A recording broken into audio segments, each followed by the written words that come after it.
quick thing. It's not that quick, but on behalf of the board and myself, Liz, thank you very much. Congratulations. You are now our village council. So that's fantastic. Thanks, Dean. Oh, how great.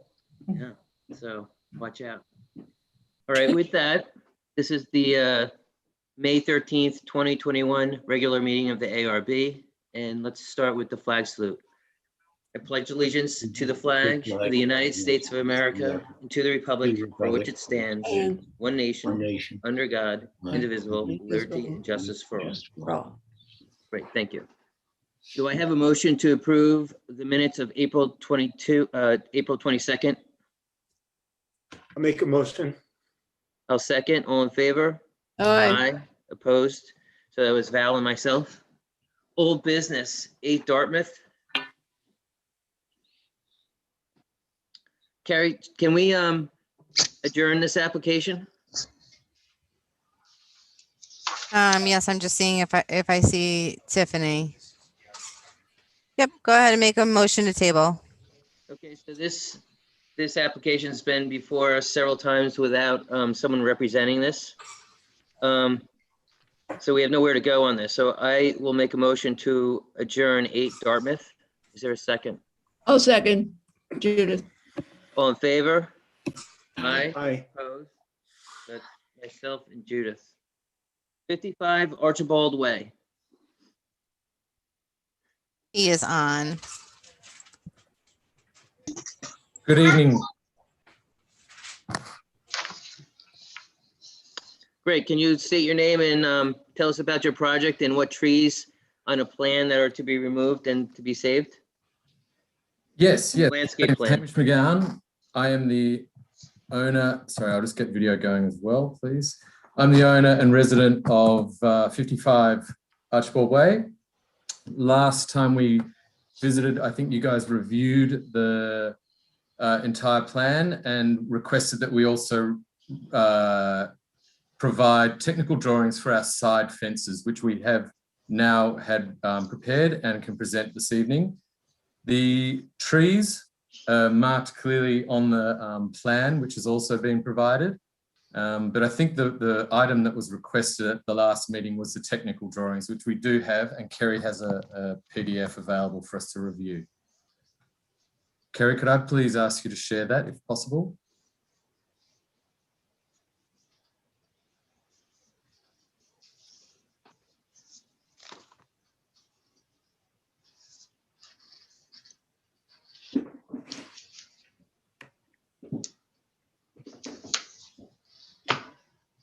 As Kerry gets those drawings ready, I think, there we go. So you can see the 2 fences that were requested for further information are the side fences, which you can see at the top of the dwelling, the right-hand side, left-hand side. And what we have there are 2 48-inch high pool compliant fences with all the appropriate locking mechanisms made out of timber, post and rail with in the panel inside is the 1 x 1 inch wire mesh with the PVC coated in black. Great. And just for housekeeping, can you bring up the landscape plan? Because this is what we're voting on tonight. Any questions regarding the fence from the board? No. Great. No. Oh, I hear the fire trucks. There's a gas leak on Carver Street. Just went by my house. Things are going down.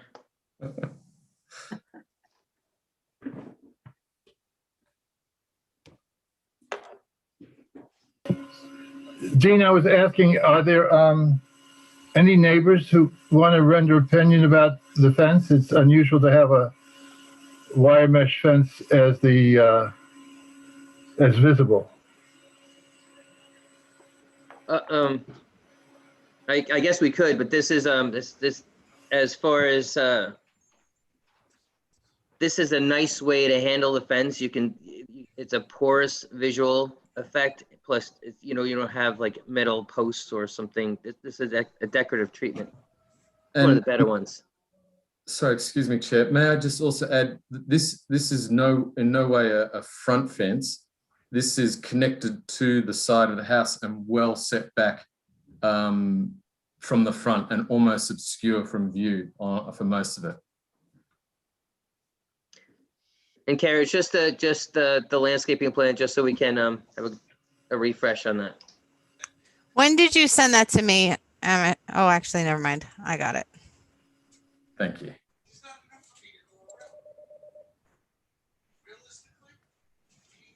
I believe the document that Kerry is presenting is the same plan that you reviewed collectively last time, which was 2 Yeah, I weeks think ago. it is, but I'll bring it up. I just have to find it on that meeting. Thank you very much. Which, of course.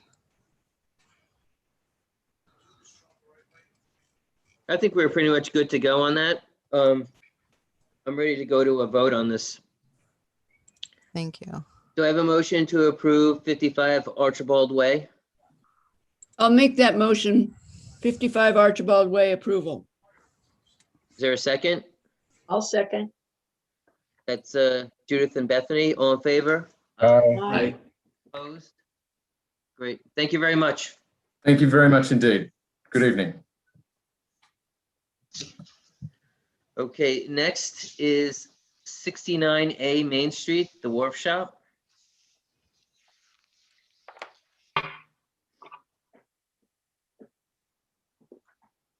Now, I guess I'll just jump out. Do we have an applicant?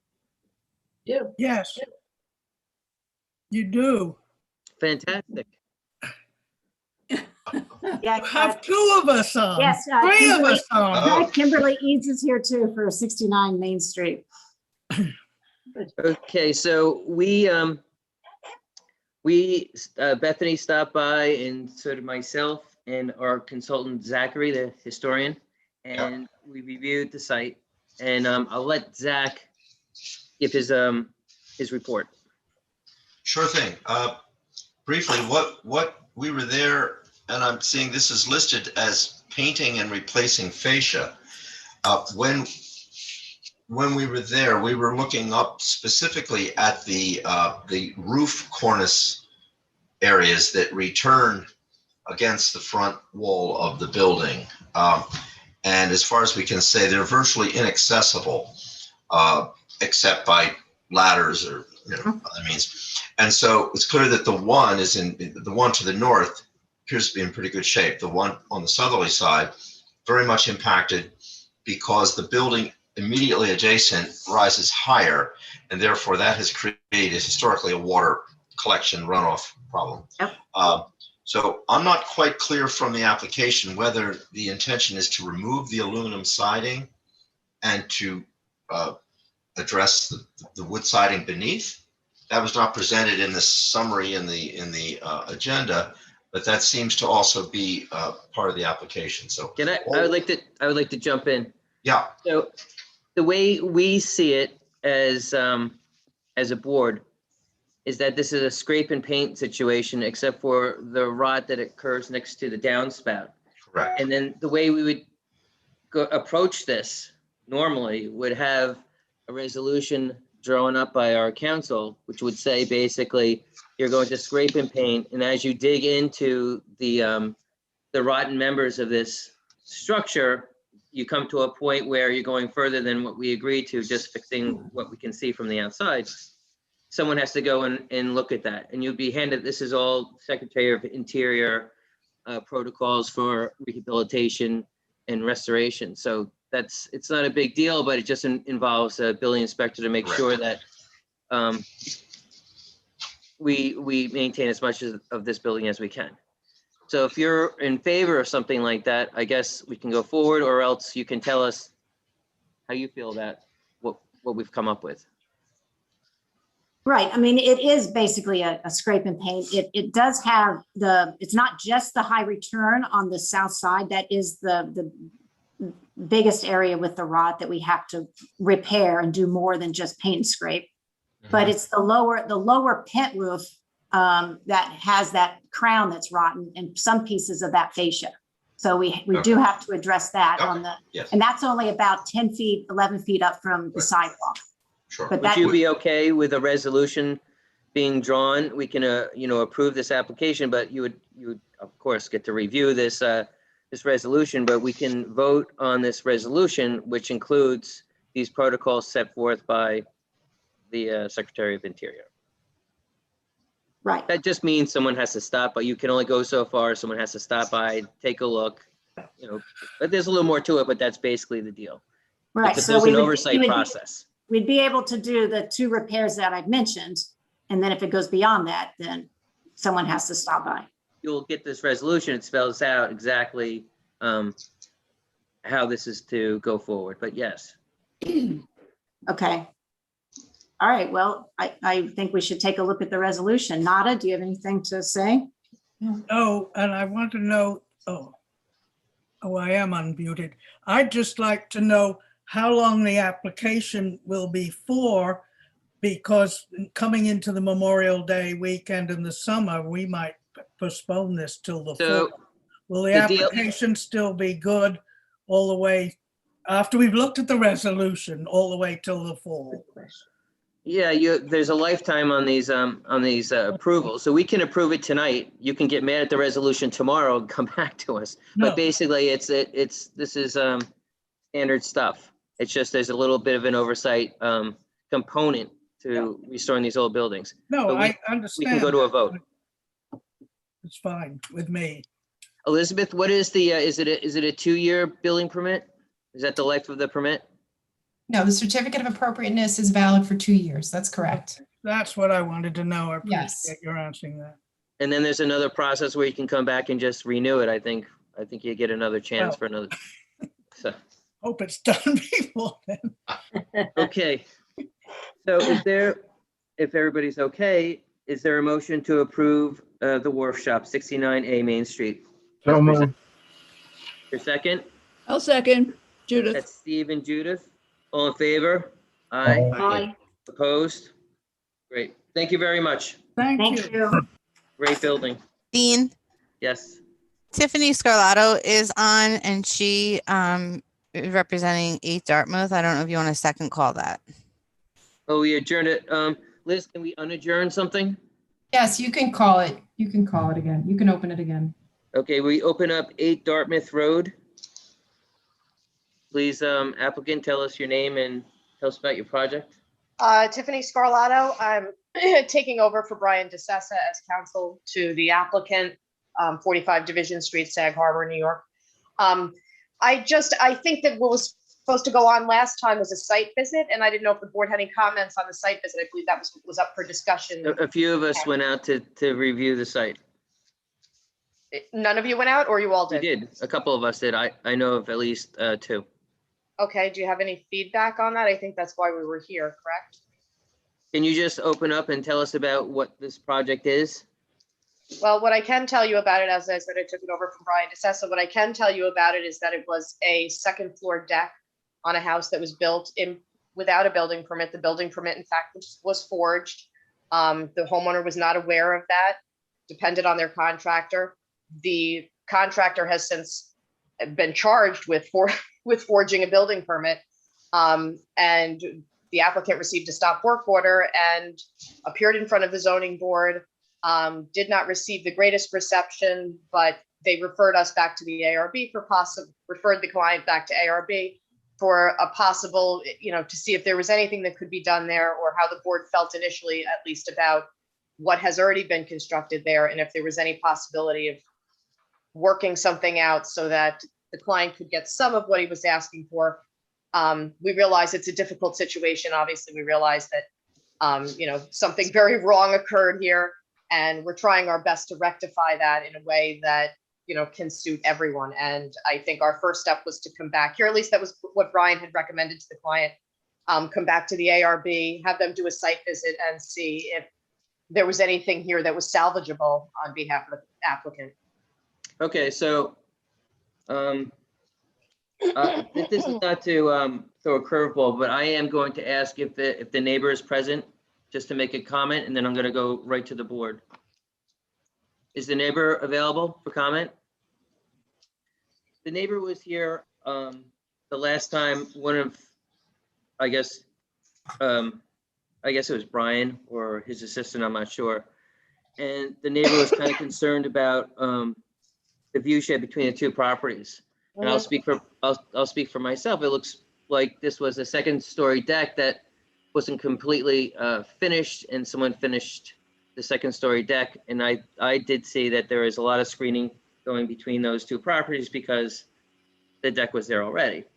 It was just not complete. Right. I would, and we can go to Bethany because she was on site, and I'll ask all the other board members if they had a chance to review it. But it looked like it's kind of in kind to what's going on there already. If you were, I'll throw this out, maybe if you could maybe add a couple of trees or something like that. But if you could think about that while I go through the board, and I'll start with Absolutely. Bethany. I agree that the screening, there was quite a bit of screening between the next door neighbor. And it might be helpful to put a little more screening between, I guess it would be a next door neighbor, but it's to the back of the house, not the side. Okay. That's my take. Judith? Yeah, I was concerned that the backside neighbor was very upset when he spoke to our board. And I'm just wondering if there's some way to add screening that is guaranteed to totally screen him off, and then he would be happy. Okay, I'm gonna, I think this is the obvious call here, but I'm gonna jump to Liz for a second. Liz, when do we vote on the committee of two? Because I need that. Tonight, you have to adopt the resolution. Can I tonight, do that like? And you can do it at the end of the meeting, and then you can appoint the two board members for this month, or just say who they're going to be. Okay. And then the applications that are so listed in the resolution can start to be sent to the committee. So, Tiffany, what I'm thinking is I'm going to ask the rest of the board, but where I want to go with this is that we would probably leave this, we'd go for a vote, and that would be dependent upon the landscape plan that would add in whatever this screening is, and the committee of two approves or not approves would be dependent upon your ultimate approval of this project. Does that work? Okay, I would appreciate that. Okay, cool. Val? So a question from Ms. Scarlato, is this application before the zoning board at this time? It's not before the zoning board at this time. I believe that the application was withdrawn. So your approval would be contingent on zoning board of appeals approval, because I think there are parts of it that require ZBA approval. The concern in front of the zoning board, and as I said, I wasn't the attorney at the time, but I was present at that hearing on the date, and I believe the concern really was the screening between the neighbor and the subject property. So I think that if that issue is resolved to your satisfaction, that would go a long way with the zoning board. I think that in my observation, as I said, as an outsider on it at the time, it appeared to me as if the neighbor's complaint really swayed the board's decision with respect to it. That and the circumstances. I mean, to be honest with you, we all know it was a bad circumstance, and we're just trying to rectify it to the best we could. And I feel like, between that and the issue with the neighbor, I think the board was sort of turned off by the situation at hand, and just kind of gave it a swipe, not realizing we really are trying to fix it. It was a bad situation for everyone. I think there is a lot of screening going on there. It might be really helpful, I think, between our board and I guess our committee too. If you could go back to your client, and I don't know if you're speaking to the neighbor at all, and get some sort of a consensus on the planting that would make everyone happy. I think that I will reach out to them personally and find out what it is that would make them happy, and that's, and we'll work on getting a plan together, as you said, subject to your approval. So back to just a quick comment I was about to, before I asked your question. Generally speaking, with regard to the second floor deck, it seems to be our protocol to just get consensus or some sort of indication from the neighbor that it's not something which creates a visual trespass. And these folks who appear to have left the meeting had demonstrated with some photographic evidence of, what the view would look like from the neighbor. And it was disconcerting to them. And I also felt the same way, that this is a little bit of an invasion of privacy. So if you came back with some sort of agreement from the neighbor, I would feel more comfortable about giving you some kind of feedback. But again, generally speaking, this is so close that maybe, or maybe not, the screening is to their satisfaction. So I'm gonna reserve commenting. Okay, so, the neighbor was visibly upset, but I went to the site. Bethany went to the site, and I think we can come to a resolution. It does look like there is some clear screening. There is a second-story deck that's pretty substantial. So to Val's point there, I encourage all members to go to this site. And Tiffany, let's move this to the next meeting. And if Okay. you could handle the points that are made tonight, Absolutely. and if we get the rest of this board to look, I'd like to move beyond this. And I don't think it's a high hurdle. Okay, thank you very much. And just on one other matter, Dean, is 48 Madison Street on the agenda this evening?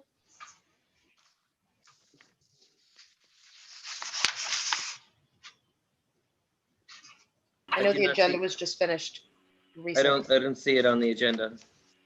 Okay. All right, Dean, so I guess that's- that's the only thing I have on. What's that, Carrie? Dean, that is the art that you asked Liz regarding that application. Remember? I Well, didn't yeah, give you an answer. Okay. okay, so we'll get back to you, Tiffany, tomorrow on that. Okay, no problem. Hey, Beautiful. before Ms. Scarletta leaves, I think the point here is satisfying the neighbor. And so visiting your site might not be the same as seeing things from the neighbor's perspective. So is there a way for you to reach out to them and see if we can visit their property individually, or, because we can't do it in a large group, so that we can see what they're concerned about? I mean, I'm a little concerned. Living screening is a great thing, but it's subject to weather and storm and pestilence. So I would like to see what they're talking about. And I think any agreement should be that not only is it planted, but it's restored in the event of the plantings getting diseased or removed or damaged some way. Yeah, and I think that we would agree to that, and I agree. I mean, we actually can't make them allow us on the property to see their view shed, but I will certainly ask them, because I think to your point, it is important for you to be able to see it from their end as well, so that we have both sides of the story, so to speak. So I will absolutely reach out to them for that reason. Thank you. Okay, we have 2 weeks to figure this out, and we are really Okay. eager to figure this out. So Okay, perfect. Thank you very much, board. Have a great Thank you. afternoon. Thank you. Thank I you. make a motion to table 8 Dartmouth. Is there a second? Second. All in favor? Aye. Aye. Good point, Steve. Thank you. Sorry.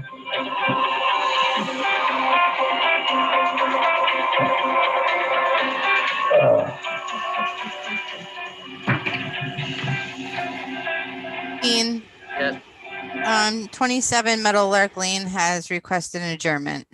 I make a motion to adjourn 27 Meadowlark. I'll there- second. That's myself and Bethany. All in favor? Aye. Opposed? Great, thank you. 69 Redwood Road. Paul, are you on?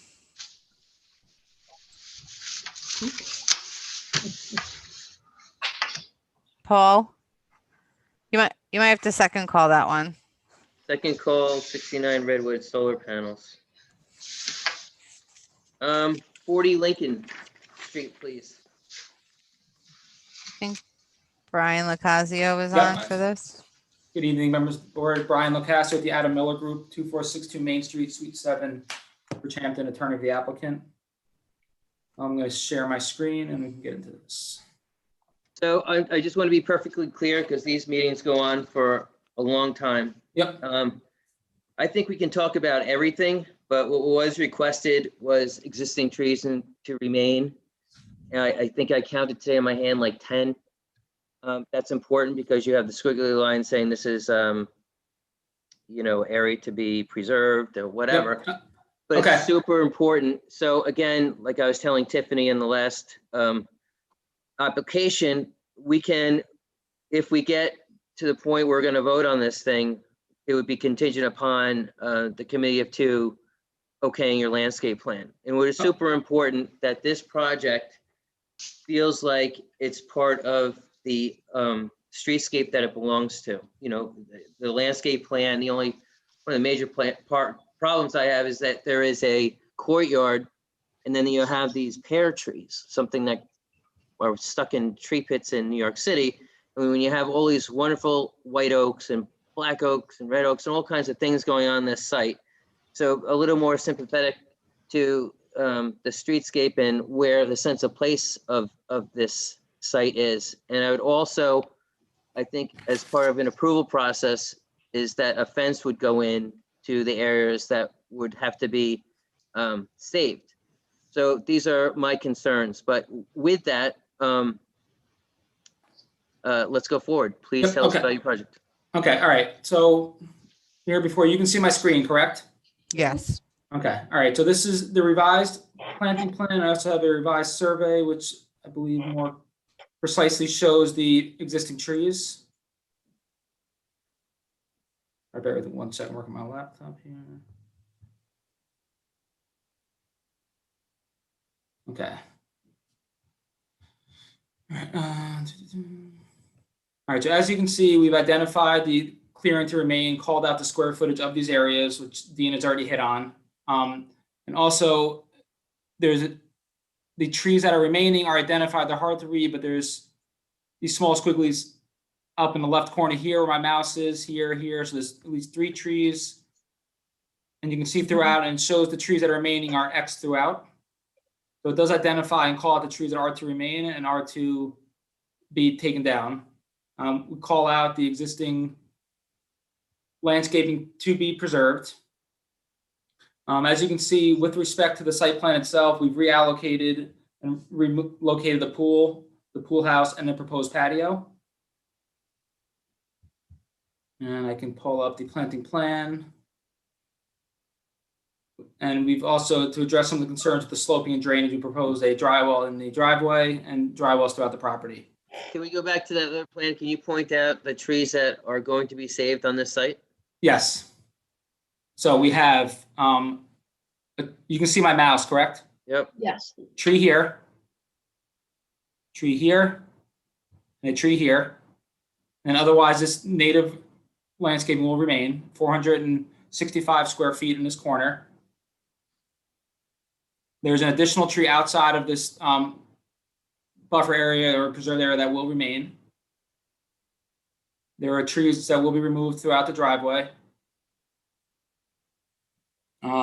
And then back here, we have some trees in this 325-foot area on the, I guess, the southerly side. There's 2 trees here, and then another 2 trees in this corner. And then again, in the rear of the property, we have up in this northeast corner, there are 2 trees here. An additional tree in the southeast corner. I believe that is about the extent of the trees that are shown as being preserved on this plan. Great. Okay, so if we could jump, like I said, I'm gonna just have that in the conditions. I hope you can think about that. Okay. That fence all that stuff off. But if you could go and run the board quickly through your presentation. Yep. Okay. So now with respect to the architecture itself, after the comments at the April 22nd hearing, we had made some changes to the property. First off, we removed the chimney caps from both the main house and the pool house. We softened the ridge line of, I'll call this the tower structure, the stairway area. So it's not as high of a pitch, so it's not so,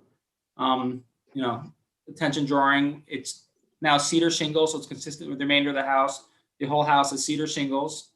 We've also reduced the size of the windows, both on the front and the side elevation, so they're consistent with the additional windows of the house. So there's not so much glass drawing into the tower.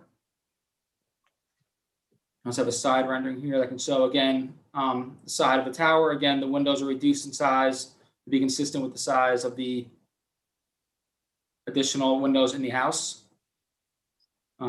Cedar shingles. And then on the pool house, we've again removed the chimney cap and again cedar shingle roof.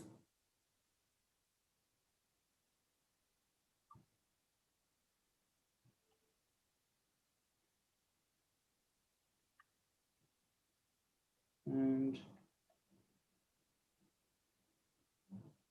so that was, okay. So I mean, I'll take any questions with respect to the house itself. Would there be a chance to change out maybe some, Yeah, I have a couple questions, if you don't mind. Mr. Lucasio, this is a drastic and modification of what you presented. I'm not sure I remember all of it, but I will say there are some neighbors here who are on the phone who live virtually directly across to or next to this property. Could you just remind us what the original architectural plan looked like? I mean, I could pull that up to show you, give you a visual, but it was, we had a steel metal roof, a higher pitch on the tower. And I'm asking you to pull it up. Yeah, absolutely. So we can see it, Yep. be reminded. Mm-hmm. Seems to be an improvement. Mhm. well, an update on the gas situation. I can't leave my house. There are big tanker trucks all over the place. Dean, you can do this on your phone, please. Be safe. I might goldfish here. I'm not leaving. I think I saw 4 fire trucks go by my house I think you'd be okay. All right. and an ambulance. Wow.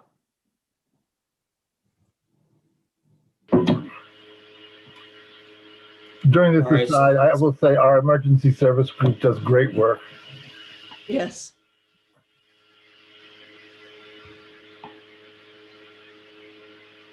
Can we start with the? All right, here you go. Sorry about that. Okay. Okay.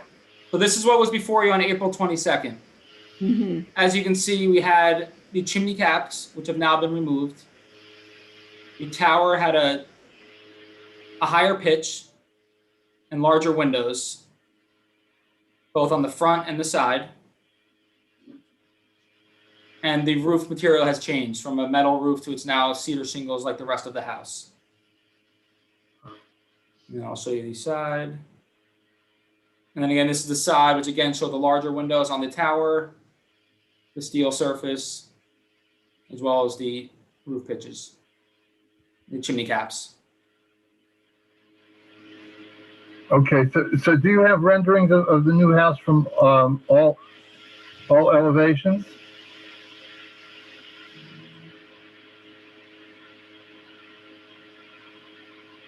I mean, this is a dramatic, I think, improvement. I do not have updated renderings, but it's consistent with the renderings that were shown. I don't have updated renderings. I only have an updated plan. Can you show us the elevations of the new design, Yes. Yeah. please? Thank you. Yep.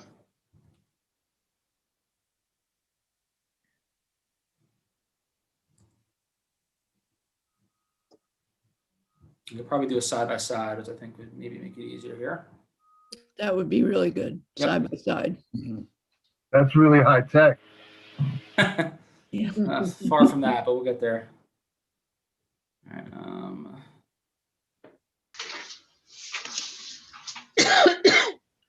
Okay. Yeah, that's huge. Okay. So here, you can see that, correct? Yes.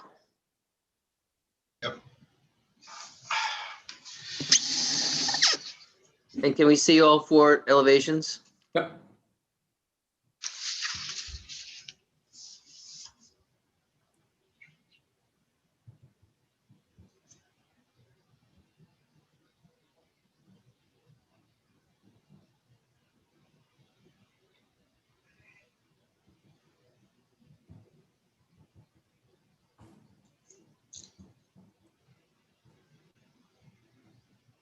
So is this north?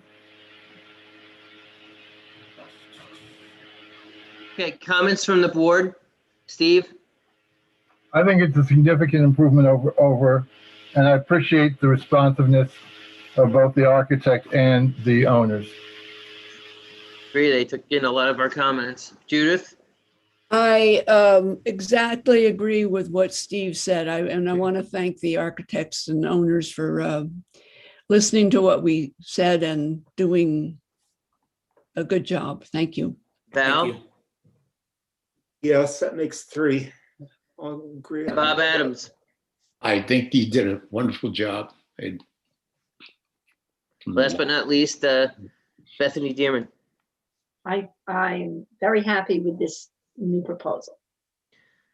So applicant, before we go to vote, I'm gonna stick on this little a condition that you fence off the areas shown on the survey to be protected. The preserved clearing, correct, the native vegetation? Yeah, you okay Okay. with that? Okay. Okay, I'll have to speak with board. the applicant, but I think that would be okay. Okay, can always come back. Yep. Okay, I make a motion to approve 40 Lincoln Street as discussed. Is there a second? Second. All in favor? Aye. Opposed? That's myself and Steve Williams.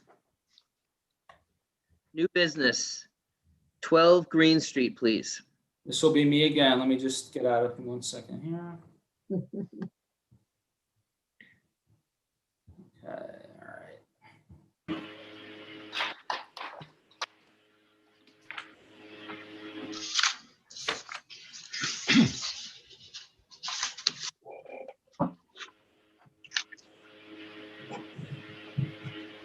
All right, I'm gonna share my screen again.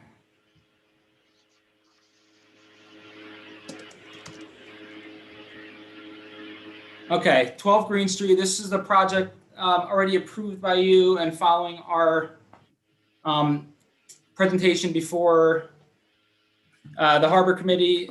There were some modifications required to the plan for the Harbor Committee approval we received. The net result in that was an additional 180 square feet of landscape buffer, which is generally where my mouse is, this area, small corner here.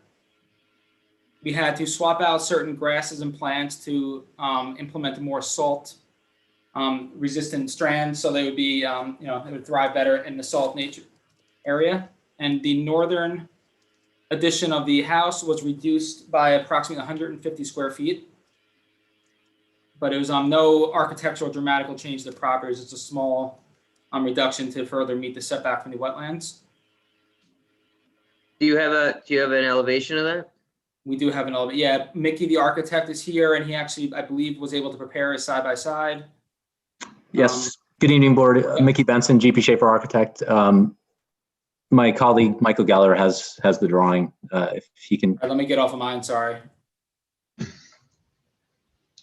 Okay. So this is the side-by-side comparison. It had no impact whatsoever on what's visible from the street, from Green Street. This strictly concerns the north expansion, the addition, and it was reduced in square footage, approximately 150 square feet. So it's where did you remove the square footage? It's on, so we're looking at the east elevation. The right-hand portion of the east elevation is the north addition, the two-story gable. It's a little, I mean, it's so subtle. I mean, it's a matter of, probably less than a foot that we pulled it back. Where Michael has just highlighted, it shrunk about 6 or 8. Right, and is that, do you have any other changes to the approved submission? No, we can continue around the remaining elevations, but it's similarly very subtle reductions in that north addition. But otherwise, absolutely no other changes in material or detail. Great. Continue, please. Next slide, please, Mike. So likewise, you're looking at the north elevation.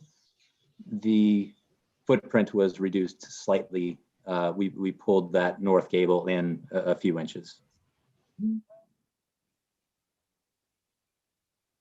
And then next elevation is just the west harbor facing elevation, and same reduction on the, now the north addition is on the left-hand side of the screen, and we pulled that gable end in a little bit. I still think it's a great project. Comments from the board? Bob Adams?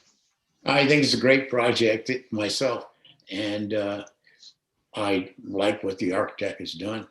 More plants, the better, right? Right. Judith? You didn't do anything to the little kitchen wing, right? No, we did not. Okay. I was hoping you had made that one smaller, but anyway, this looks fine. Steve Williams? I think it looks fine. Bethany? Same. Val? Yes, looks great. Is there a motion to approve 12 Green Street? I'll make that motion. Is there a second? I'll second. That's Bethany and Val. All in favor? Aye. Aye. Opposed?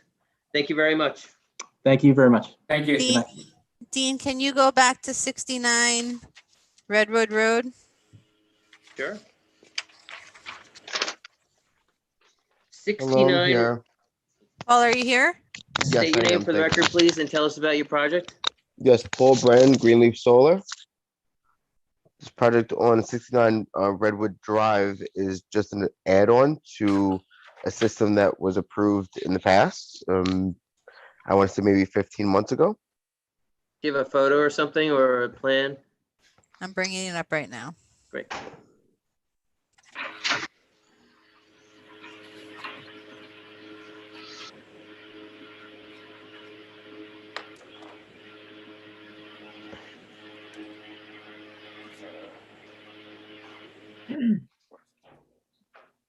Can you see? We can. Mhm.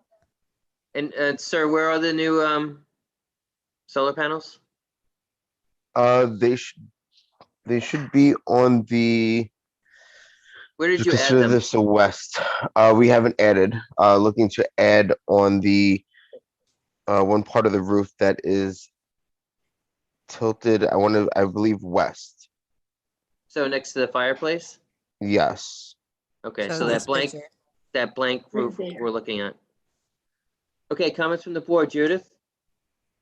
Can it be seen from the neighbors? I mean, I'm in favor of solar panels as long as they're not, blinding people. No. They definitely wouldn't be in the view of anyone. We did a lot of them on the flat roofs. We are going to add, I believe, to that part as well. Mhm. I believe that may also be a corner lot. I don't Yeah, believe anyone can see. Yes. They look pretty contained visually. Yes, it's not. Yes, it's not going to be visible. Like, I understand exactly what you're saying. So you wouldn't have Yeah. that issue. It seems good. Val Florio? You said it best, Dean. It's contained visually and it looks good. Steve?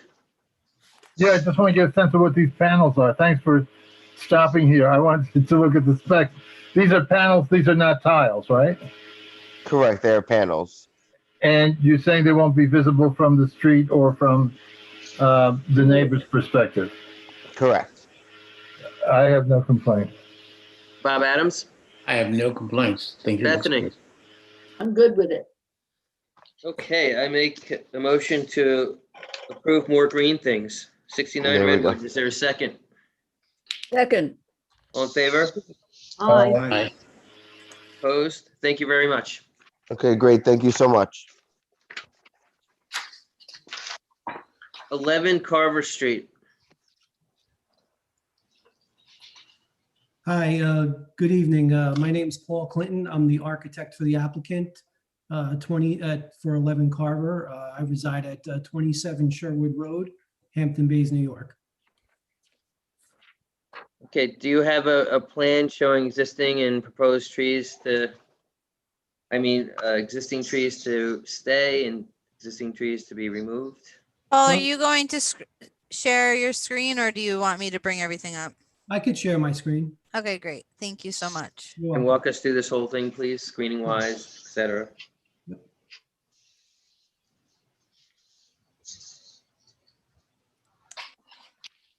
And just so the board knows, this was approved by the ZBA already. So just a little quick tour of the parcel. This is a through lot, which obviously everyone knows has its challenges. It anchors onto Carver Street and Robeson Boulevard. The subject that we're talking about today would be this proposed garage, cabana, pool, and driveway. I'm going to thumb through the site plan so you can see.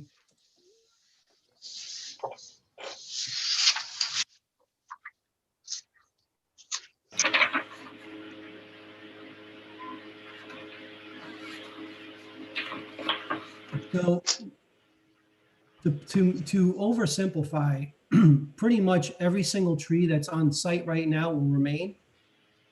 The way that the trees are situated and the project is situated, there is a clearing area here which would be enough room for equipment to get back and forth without disturbing any of the existing trees, which are the tree lines around here. And I have photographs of the site that I'll show you after I'm done with this, which allows us to basically carve the project out without any disturbance to any of the vegetation that exists.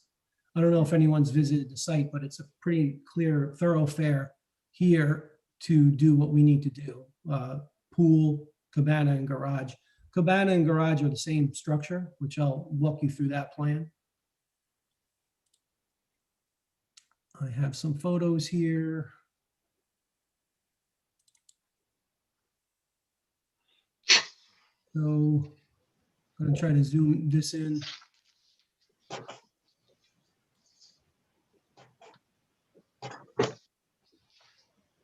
So this is kind of like that thoroughfare that I was referring to, which would essentially. You don't see the photos yet. We're not looking at the photos.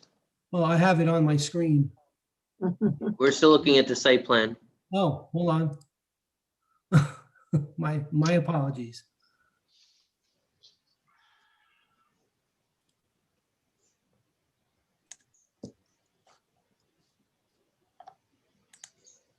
Can you see that? There you go. All right. So this is the thoroughfare that I was referring to. You could see that there's mature plantings on site that we're really, intent on keeping.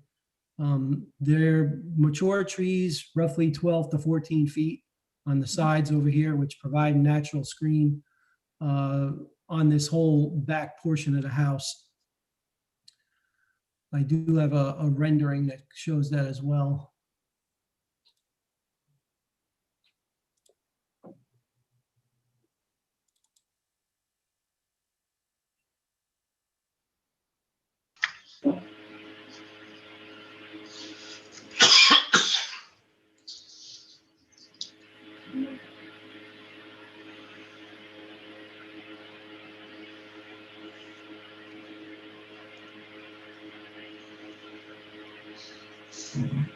Can you see that? No. Not yet. No, yet. Not yet. Your list. All right. How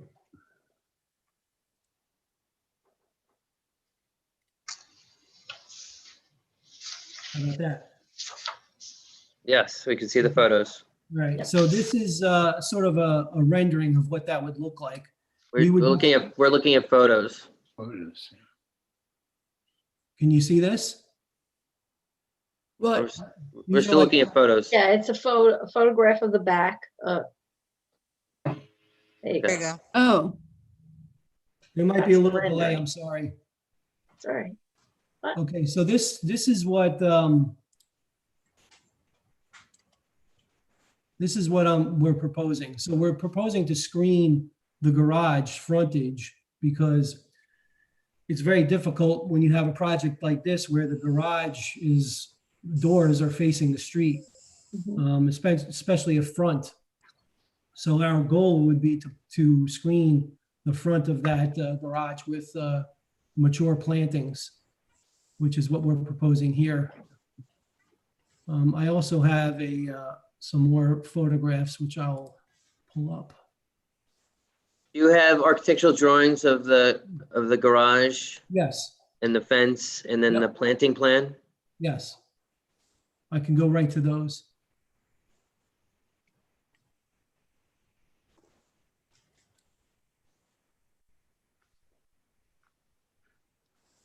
So this is base, can you see the floor plan?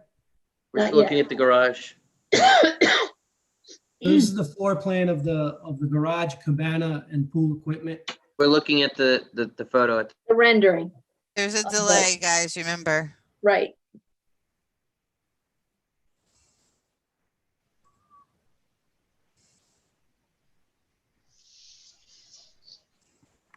Okay, great. Okay. So this is what happens when you have Zoom calls with a 14-year-old and a 17-year-old for their junior honor society inductions tonight. Sorry, my apologies, bandwidth problems. So this is the garage, which is going to be fronting Robeson. This is the cabana, which would be fronting the pool and the existing house. And it's basically a oversized garage where you would walk upstairs to get to the cabana, and pool would be over here. These are the elevations of the garage. I have some pictures of the materials that we're using. Can we look at that quick detail, the eave detail that you had? Yeah. So at previous ARB meetings, when I've proposed projects for a very similar thing, this was sort of the eave detail that was previously approved by ARB.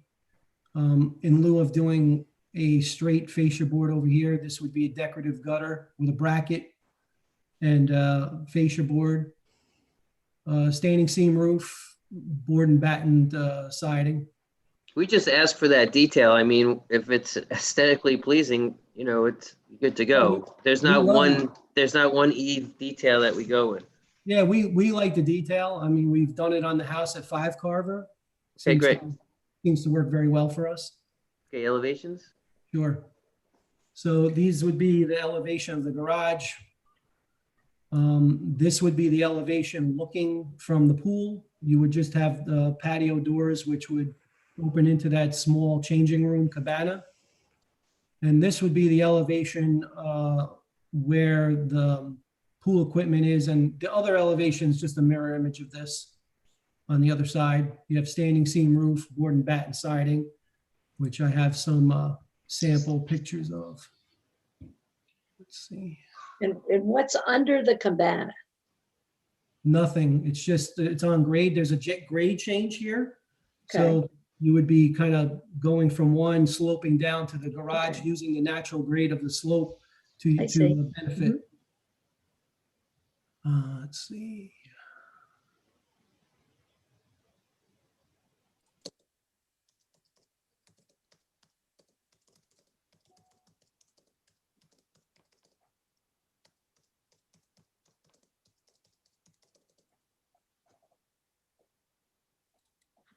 Sorry.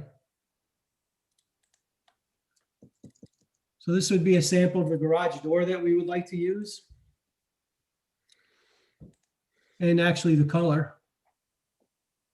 You could see some cultured stone around here, which I have a picture of. There's still that delay, so we can't wait to see. Okay. We're anticipating.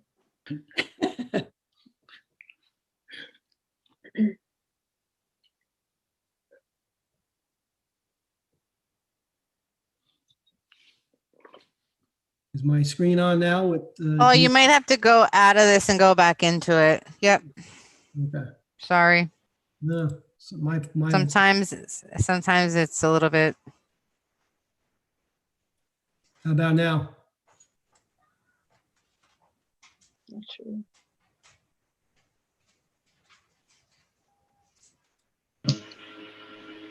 Okay.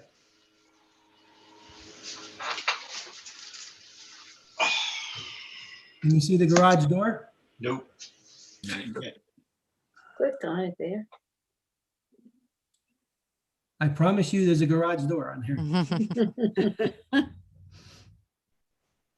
Okay, let me come back to that and I'll go over. I think I may be able to pull up the garage door. Hold on, let me look. I'll stop sharing my screen.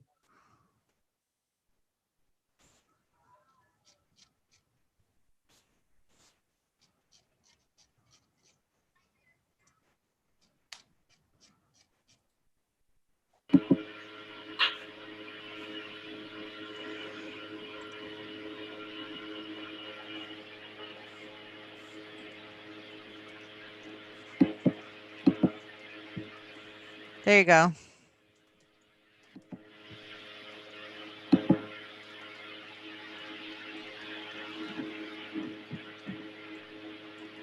Okay, great. Any more detail sheets that you would like to walk us through? Sure, I'm gonna just show you a siding sample, which actually you could see in Carrie's email there above. So that would be our typical board and batten siding that we would use, and our window and trim. It's gonna be black windows and black trim. And above there's the patio door that we would be using. You have all the window, do you have the detail showing the window and the door detail, how you're treating the trim, what that material is?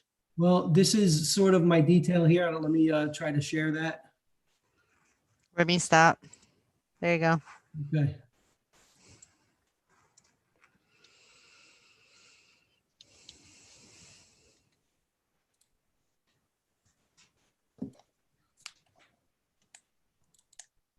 So, does that conclude your presentation? Yeah. Okay, so my comments are this. It's a minor thing, but all contours are aiming towards the pool. So that's an easy fix in the field. So I'll just make a comment in the conditions. Also, we really require someone to call out window detail. It's in the instructions, and a door detail, what that trim is. So I think that can be handled in the committee of two. So we can go and ask the board how they feel about this project, but those important details should be on a plan. So when someone runs out there, well, we know aesthetically what we're getting, and when someone goes to do the punch list on this, they have all the right information. Doors are not on the list, just so you know, Dean. Yeah, there's a door schedule, but how they trim the aesthetic, how is that treated? We ask for door, No, I mean, window. doors are not on the consent agenda list for the committee of two. Oh. Sorry. So what can you tell me about what can you tell me? These are going to be Marvin clad ultimate low E windows with black frames. The pretty much the way that they're trimmed out are representative in those photographs that I showed you. We're using the same detailing from a project that we've done previously to now. This is a section of the window right here. I don't know if you could see my screen. Okay, so the door, this is important stuff. So I think we will run through the board and ask them how they feel about it, but it's important that the appropriate details are in the set. We approve architectural plans. So we'd like to know what the treatment is around the windows and the doors, and the material of the door, and things need to be called out on the plan, because when it's very important when someone goes out that our approved plans are installed the way we approve them. Okay, so I don't know if you could see my screen here, but I have a legend that has a coordinating note on my elevations that sort of describe what it is. Okay, so let's point to the trim Sure. detail around a window, and does it call out what that material is? Yeah, it's a 1x4x8 and 10-inch pre-finished Maybach wood trim colored black. Can you just show that to us? You see it here on my screen? You can't Not see yet. What? You can't see my screen? Okay, let's do that again. How about now? Okay. So the window trim, can you point out to us? Right here. Trim boards, finished wood trim. Okay, great. So can we go back to the elevation sheet, and then I'll run through the board for comments. Is there something to show, did I miss, like what is going to be around the pool? Is it just grass? Is it? Yeah, it's grass with a 1-foot coping. There's no patio. Okay. I do have a picture of a pool that we don't like pictures. We like details. Like, for instance, your grades are all going into the pool. I'll make a comment in the conditions that, that can be easily fixed. I'm not going to get too picky about that, but the photo thing is really getting, it's getting tough to understand why people give us photos for details. Okay. So Bethany, regarding these, the cabana, the location of the pool and such, how do you, and the garage doors and how they're handling that from the street? I think Comments? I think with the plantings, in front, from the street, in front of the garage door is good. The way it comes into the side there. And I see, with the plans, how the pool house or cabana is going to fit right in there with the garage. I actually like this project. Great. Val, comments? Yeah, it's a clever way to integrate this building into the grade. With regard to the black trim, my only comment is if you looked at the perspective, the roadside view, you have this heavy black trim that sits on top of a stone. And it would look a little bit nicer if that were a detail instead of this zigzag picture frame. Can we go to that? Someone? You're talking about this right here? Yeah. Yeah, the thing that could be easily done. I could pick a point and just kind of carry that across and go down.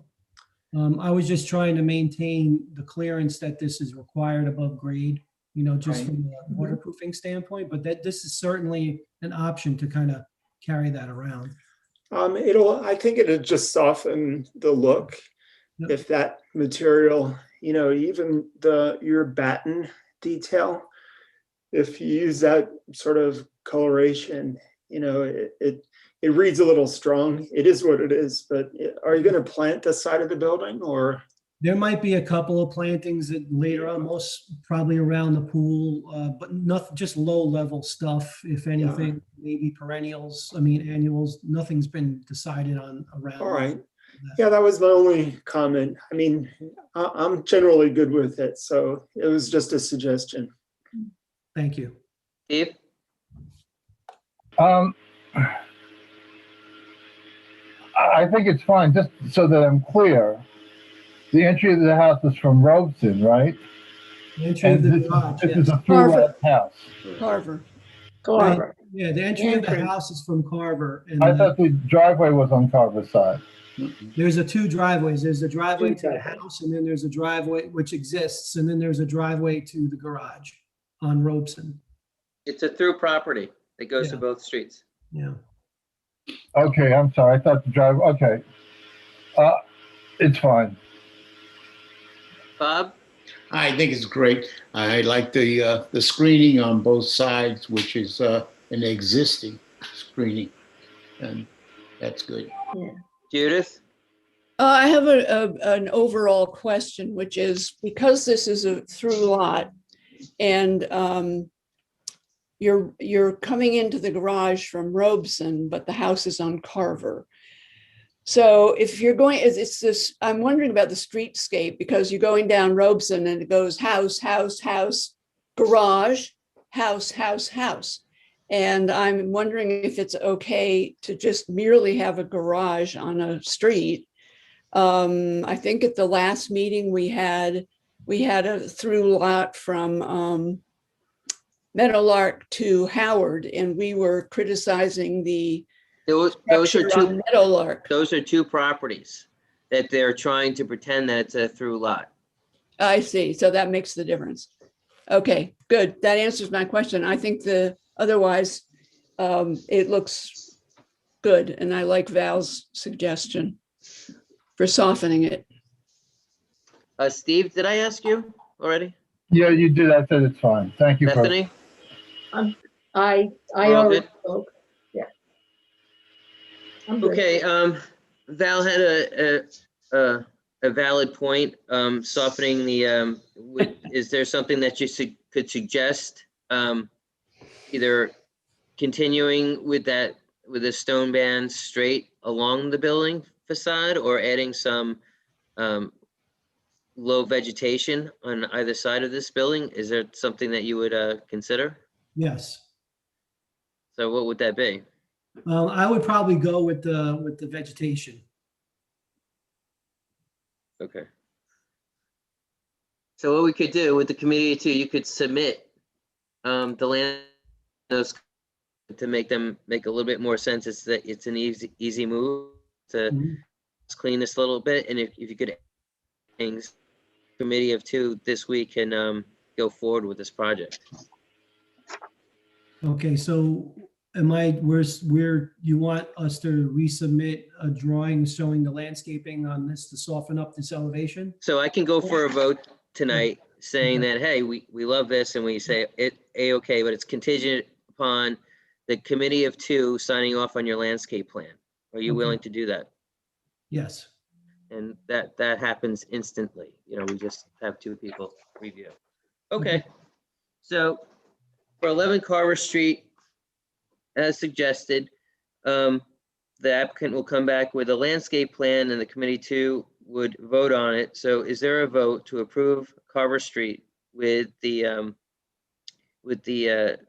also with the approval of the committee of two? Yes, I'll make a motion to turn this into a committee of two. And also, what was the first one, Dean? Was to Well, approve? basically there's a grading issue. It's it's just a house cleaning thing that they have to take care of. And then they're going to propose some plantings along this cabana to soften that edge that you pointed out. Great. But All right. we can approve that with the contingency that the committee of two approves their planting plan. Okay. I'll make a motion to that effect. Is there a second? I will I'll second second. that. Okay, that's Judith. That's Val and Judith. All in favor? Point of discussion. Opposed? Great. Thank you very much. Thank you. Have a good night. 3 Brandywine Drive. Yes, hi, I'm here for 3 Brandywine Drive. And you are? Bonnie Hillman. Great. So I'd like to, if we could concentrate on the house tonight. And I guess it's over 4,000 square feet. So if this goes perfectly, we can schedule a public hearing.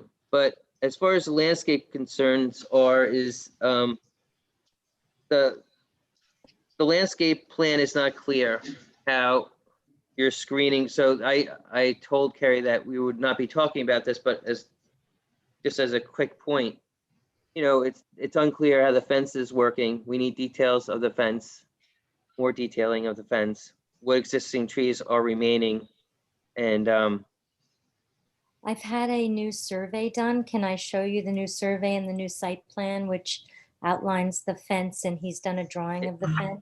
yeah, but it's absolutely unclear. And then there's landscape lighting, which needs to, I just don't want to belabor this process, but there are things that are needed. And it was stated in something that I think was sent out to you.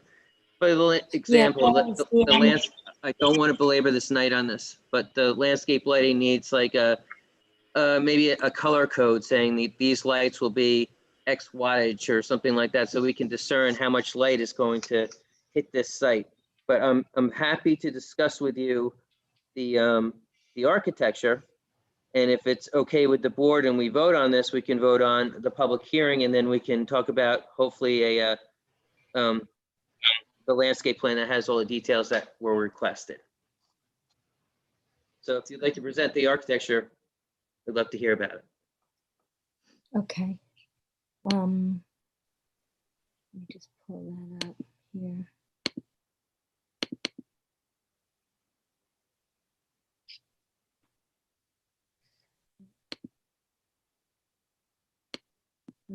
Wait a second.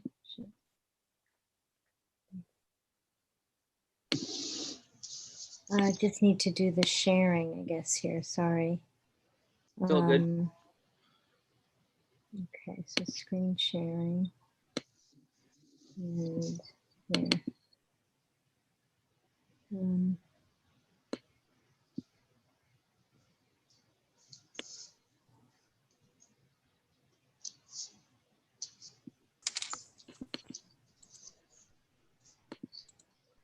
You just have to hit, yep, there you go. Okay. And then. Okay, so which part of the architecture did you want to see?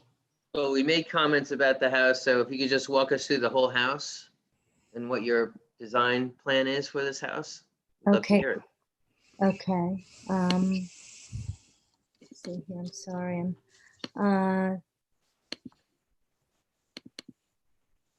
And it's on John or Glover? Yeah. big White House on the corner. So, did you want to see it in terms of the site plan, or do you want to just see the actual? Yeah, the elevations, if you could walk us through the elevations and the detail sheet of, how this thing is going to look aesthetically for us, that would be super. Okay. So the house is going to be facing Brandywine. Well, we don't, I guess there's a delay, but we're looking at a white screen, just. Oh, you are? You have to hit new share on the bottom, Bonnie. Oh, okay. You have to pull up what you want to show and then hit new share. Oh, okay, sorry. I don't know why I'm having, all of a sudden I'm not seeing the, oh, here it is, okay. So, share screen? Yep. Let's see new share. So hit share screen. Okay, Pull up what you're wanting to show. okay. So did you want to see the landscape plan or No, the? because it's incomplete. We'd love to talk about the architecture and the detail of the architecture tonight. Okay. And hopefully you can clear that up at the public hearing if we get to that point, if we can vote on this tonight to go that forward. Let's see, this is, let's see if I can turn this around. Oh, here it is. Okay. Wait. Can you see that? No. Carrie, can you help us out with the situation? Yep. Sorry, Hold on. Carrie. That's okay. I don't know why I'm not seeing new set. Goldie, you can't talk to me now.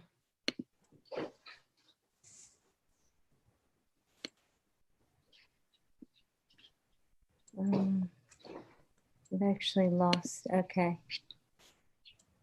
Did you pull it up? Oh, here, new share. Okay. Share. Okay. There. Can Yeah, anybody? okay. Can you see that? We can. Oh, okay. Okay, so this is the front and the back of the house. So the siding is going to be vertical shiplap. It's 5-inch face with a 1/2-inch gap. The roof will be shingle black. What do you call that? Forget the name of it. Like a bitumen type of just black roof. Like an asphalt roof? Asphalt. Sorry, I couldn't think of the name. The windows are Anderson windows. They're 6x6 square, and they'll have this sort of cross pattern. So it'll create 4 squares. The front entrance is going to be in the same shiplap, but it'll be a gray color stone hedge. And the back elevation of the house is going to have a balcony here that will have also in the same gray trim color, and the windows will be black. And again, it's just all the shiplap white vertical siding. I just want to interject for a second. So board members, just take note of details that you may need to go further on your decisions going further, i.e. the public hearing. So if there's something that's jumping out at you, so she can make a list of things that she needs to elaborate on, that would be super important tonight. Okay, please continue. So, and then I can show you, do you have any questions about the front or back elevation? Well, we're going to want to see the details of the shiplap and the detail around the windows and how the windows and the railing, that railing is proper height and such. Hopefully that you have a Yes, detailed. it's all in here. The engineer made sure everything was to code. The railing is to code. Okay, that's Uh, fantastic. Excuse me, that's fantastic. But I Sorry. don't see the dimension, and I don't see.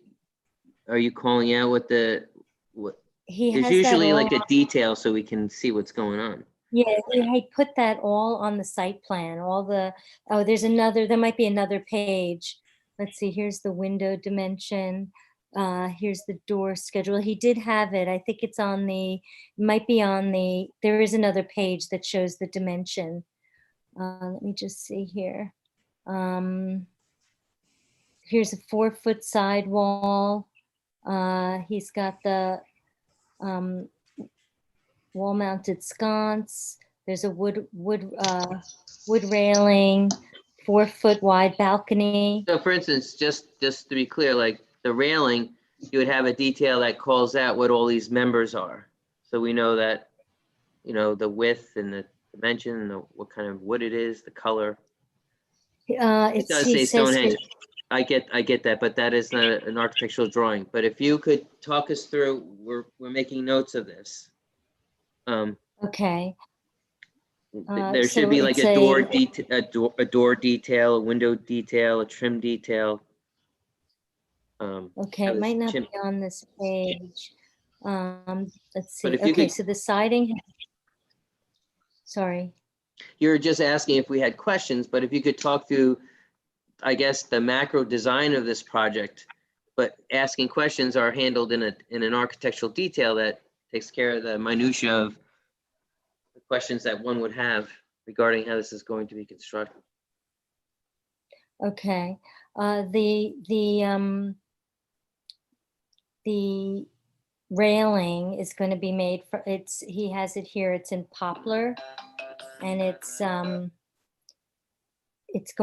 to be stained in the same color gray as the front entrance.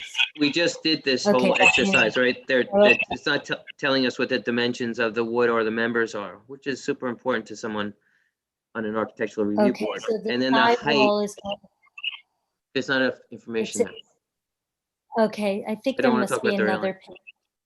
Okay, let's go to the other page then. The door, the height is 4 foot high. And there's another page that he has the railing, the description of the railing. Let me find that. I see. Can we skip the railing for now and go to another page and I can talk about? I think it'd be really organized if we could just talk about all 4 sides of this building and not stop at details, because that needs to be facilitated in an actual architectural detail. But if you could tell us and show us how this is going to look aesthetically, that would be great. And then we can come back with questions. But to ask us questions about something that's not detailed out is really difficult. And we can't rely on YouTube to have the details spelled out for this project. Okay, so do you want me to show you on another page or just describe how it's going to look in my own words? No, Well, you please could- show us another page, Ms. Hillman. If you could go through all 4 elevations Can you show us the other 2 sides? and talk through each elevation so we understand macro how this is going to look, that would be great. And then you can flesh out all the details in the proper way that they should be. Okay, so we could start with the front. You want to do the side elevation first? You just go through all 4 sides, pick a side, and let's fire through this. Okay. Okay, so the front elevation, we'll start with that at the front door. That's going to have windows surrounding the front entrance. So there'll be the 5 windows above the door. The entrance is going to be 18 feet wide, and it'll have a canopy that will extend out 6 by 2, extending over the top. So it's going to actually be sort of a square surrounding. It's a recessed entrance that's going to be clad in the same shiplap, and that will be in a gray timber color. And then the windows around will surround that entrance, that 18-foot entrance. And they're 2.5 feet on either side of the recess, and then above will be the windows above the front entrance. I don't know if you can see my cursor on this or not. We can. Oh, okay. Then, and there'll be, there's 2 steps that extend beyond the recess, and then 1 step that will go into the recess, and the recess is 7 feet wide by 6 feet deep. And so the border around the recess will be 5 feet on either side. So it's going to be sort of like, how do I describe it? Like a picture frame. So it'll have 5 feet wide on either side, and it'll go, and it'll go up and be 5 feet. It'll be, it's 4 feet deep across the top. That's okay. That's perfect. But that, this is a perfect example where you would have a couple of sections, making this, abundantly clear. So we understand what's going on, but please continue. Okay. And that's basically, that's the only detail really in the front entrance. There's 1 window here to the right. That's sort of a standalone window. But other than that, it's just. So can we back up so we can see that whole elevation? And I'll just start with this elevation, ask for comments. Can we reduce this? Okay. Val Florio, do you have a comment regarding this front elevation? No. Thank you, Ms. Hillman, for navigating this drawing process. But I generally think that the look of this house, you bought us a few photographs, and I know you're not supposed to reference those for your details, but on paper, I can see you've organized a lot of the windows, including the back elevation, and it looks great. Oh, thank you. Yeah, I took your advice I changed this to doors so it lines up. Yeah, it's really been cleaned up quite a bit since you had it last time. And if it would be helpful for you to understand what's being asked of you, essentially, these are quarter scale drawings, which, they describe the intent, but typically the drawing scale is taken to, it's just magnified. So the details are spelled out a little bit clearer.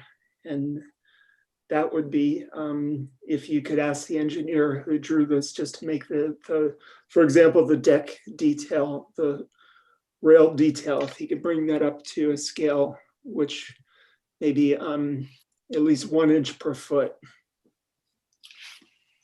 Okay.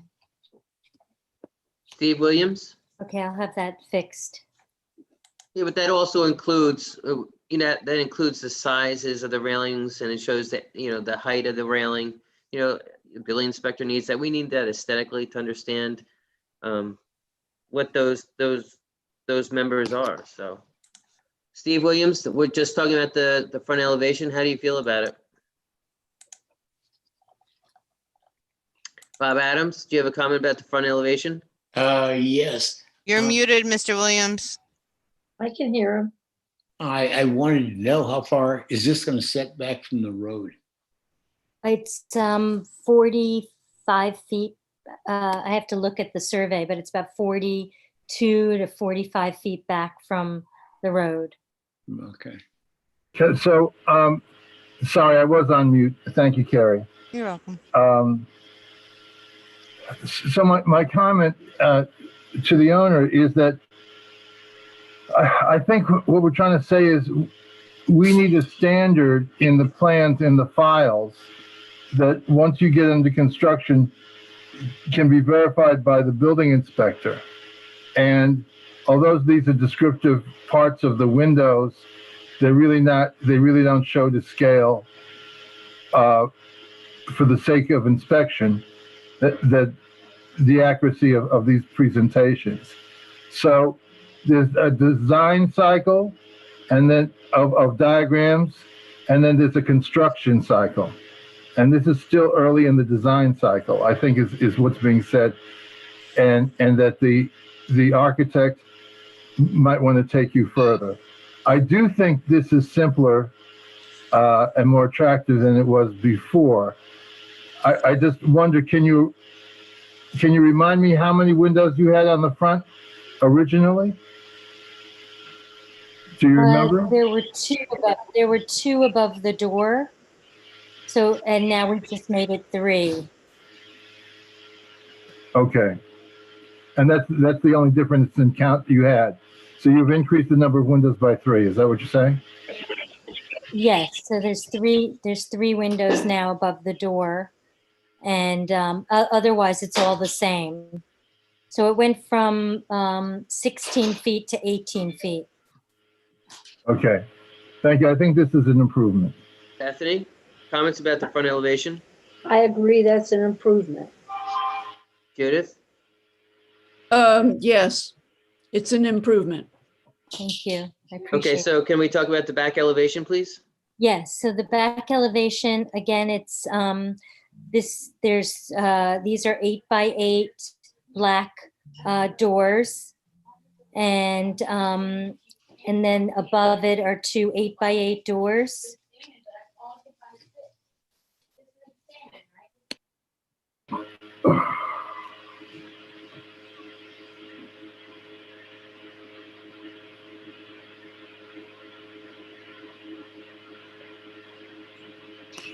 Sorry, can you hear me? You can. Oh, sorry about that. So there's 3, if you can hold on, there's just noise in the background that I just need to deal with. I apologize. If you don't mind, No, we don't. We don't want.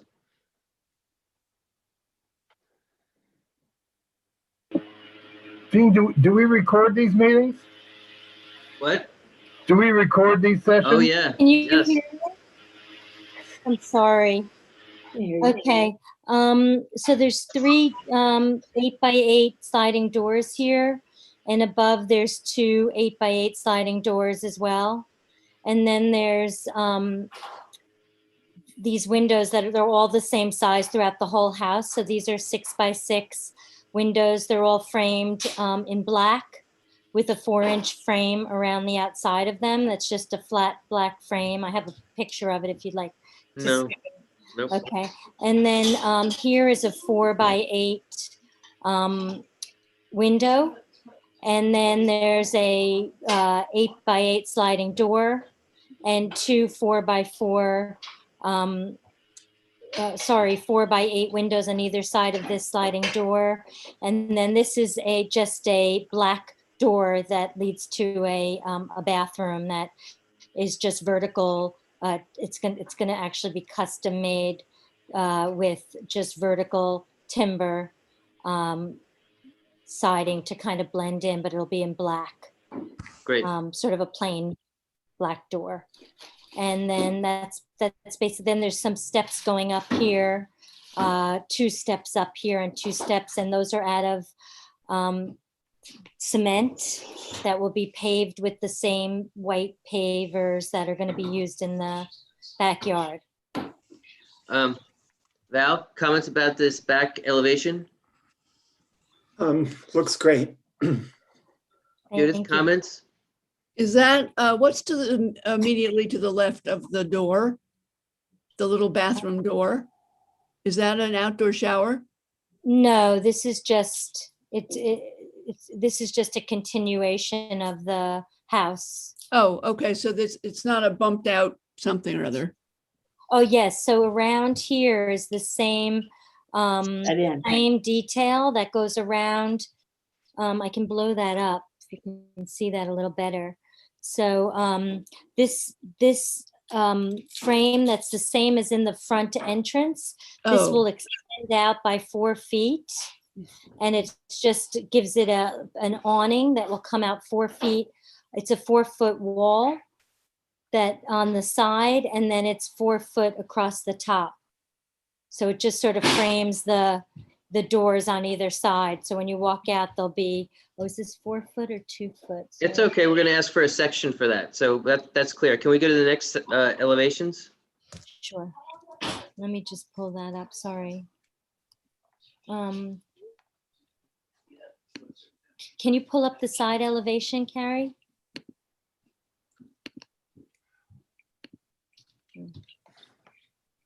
Hold on one moment.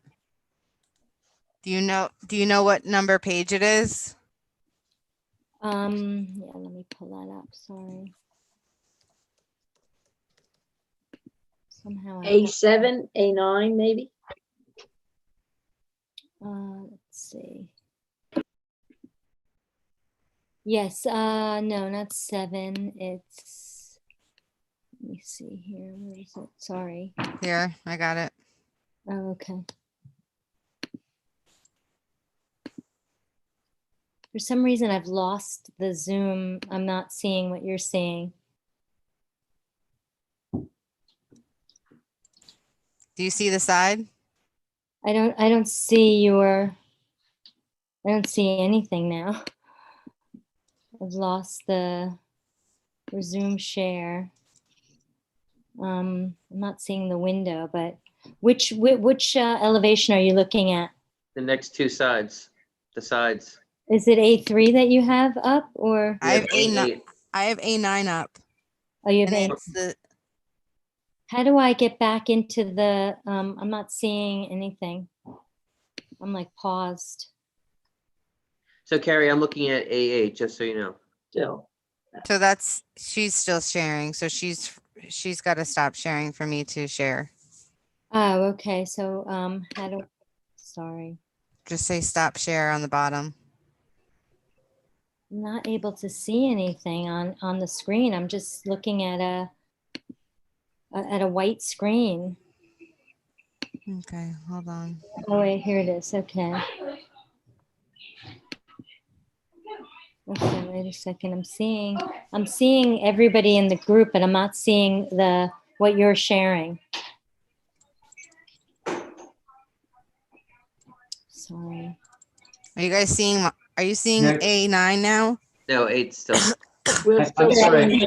Okay, I see it. I'm Okay, seeing it. we have it now. Okay, here we go. Okay.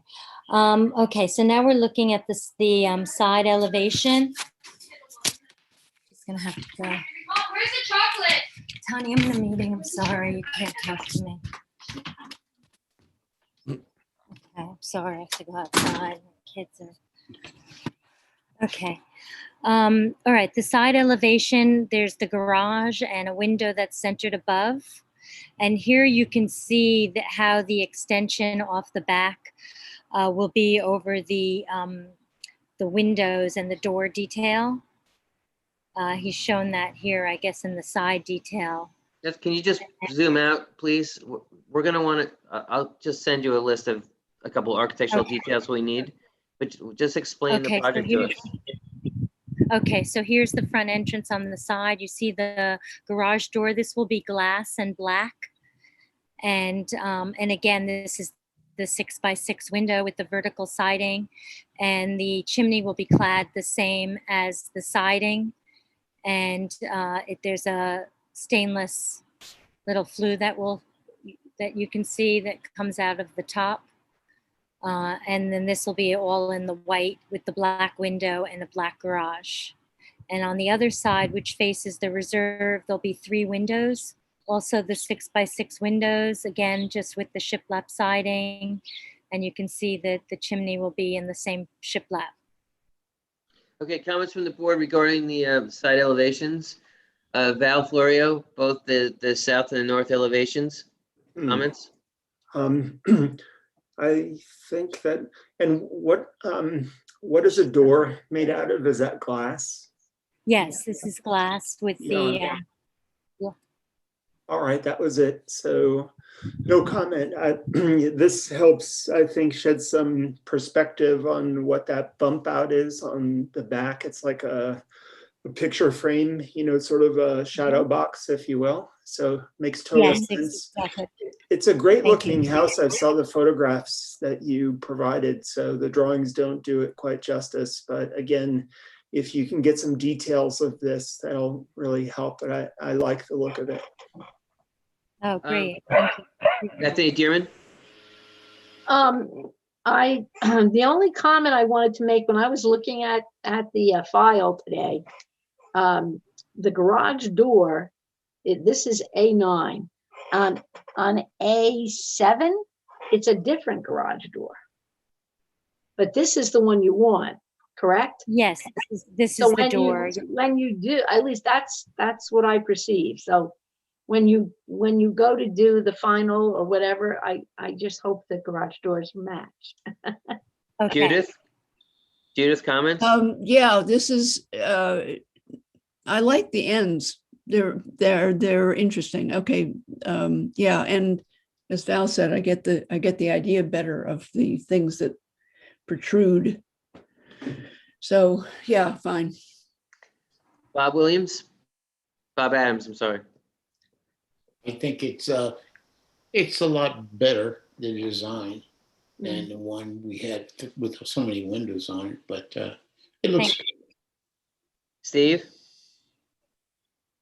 Yeah, I think it's improved. I think you might want to add a couple more windows on the front and back of the house to give you more light and air. But besides that, I think it's better than it was before, significantly. Okay, so this project is over 3,000 square feet. It borders 4,000, I think, in the last I looked. So we have to set a public hearing for this. So to the Bonnie, I guess we'll send you, I'll send you some recommendations for the public hearing. As far as more detailing that would need to solidify what aesthetically is going on with this structure. This simple stuff is standard stuff. It's in the instructions.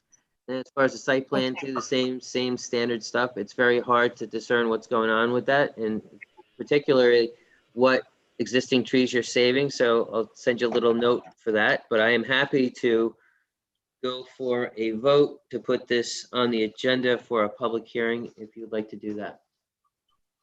Yes, please. Thank you. And Dean, can I ask one more question just for clarity, to make sure? It's the color of the actual boards are gray, is that correct? No, the boards are white with the gray. They are white. Yes, with the gray. The gray is the trim along the front entrance and the back around the window, around the doors. Okay. Okay, so I'll probably ask also for the, like a sample sheet that shows some quick colors, and I know you have the colors quoted on this, but we'll handle this outside this forum. Thank you. Anyone else have comments here before we go to set a public hearing? I have a general question. I think that watching this design develop, when you give some notes for the architect, are you going to say like a 70% DD or a 40% DD to give them a standard? And maybe we should make it a common standard when we're considering conceptual. Well, things are in the instructions and they've been brought up to her before, but we'll do it one more time. It's important for the public hearing that she gets all her paperwork in order. So we'll just leave it there. I mean, it's spelled up in the checklist and it's in the instructions for the C of A. So we want an eve detail, this basic stuff that someone is trying to get it all done on 4 sheets or 2 sheets. Yeah, well, her consultant is not. That's one detail. That's one detail. Yeah, they issued. You need a whole page. I do not listen. These meetings go on for hours, and it's really incumbent upon me to keep these going. And Bonnie, I'm happy to send you a note and the instructions. And if you would like, I'd like to go for a vote. I would like to make a motion to set this for the public hearing. Carrie, when is that public hearing for this application? The public hearing would be for June 10th. June 10th. So we have some time to flesh this out a little bit. All right. I make a motion to set the public hearing for 3 Brandywine for June 10th. Is there a second? I'll second. All in favor? Aye. Aye. Opposed? And who is the second? Bethany. Okay, so myself and Bethany. Thank you very much. Thank you. Thank you so much. 155 Main Street, please.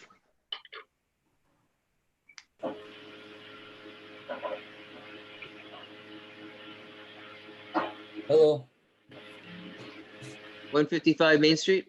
I just heard somebody say hello. Yep, there he is. Up Mr. here. Rory Knight. Hello, who are you, please? And tell us about your project. I'm Rory Knight. I'm the building supervisor and authorized representative of 155 Main Street. Bonnie, you have to stop sharing. Oh, he's from the corn. Thank you. So the front of the building has roughly 3 strips of rotted cedar that we want to replace. Okay, to be clear, this is the Corcoran Building at the moment. And Bethany and myself met Zach there and the applicant to take a look at this. Zach, can you just comment on the repair that he wishes to make to all of us? Sure. Well, very briefly, there's a lower back section that you see just opposite the Monument Park there. And that, I believe, is the area in which some of the siding has deteriorated, which the applicant wishes to replace to match the existing. And it's a relatively small area. It seemed Like an perfectly- awning or a sign was there or something like that. Yeah, it had caused some rot to the siding that it was attached to. So those are the boards that they need to I think they replace. said 3 or 4 Mhm. pieces of Yep. siding. This is correct, right, sir? Yes. Okay, great. Is there a motion to approve 155 Main Street as stated? Can I just make one comment? With the list that we have here on, before us, with our list of the areas, the homes and things, 155 Main Street, it says for proposed repair siding, replacement windows and paint. But I went back and looked and I believe that instead of replacement, it should say above. I think they were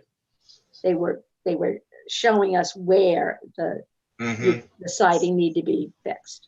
Yeah, in the approval, it's gonna say we're replacing like 3 to 4 boards. Yeah, there's no window. There's no windows. No. I just wanted to make that point. That's Right, important. right. That's The a word very good- window should not be in there. Right, Right. or, well, it said, the way it was explained was above windows. See, it was- Above it was windows. point- I'll It was make sure that's in showing the- where the siding is, I'll make That sure needs that's in to the be replaced. conditions. Yep. okay? Okay.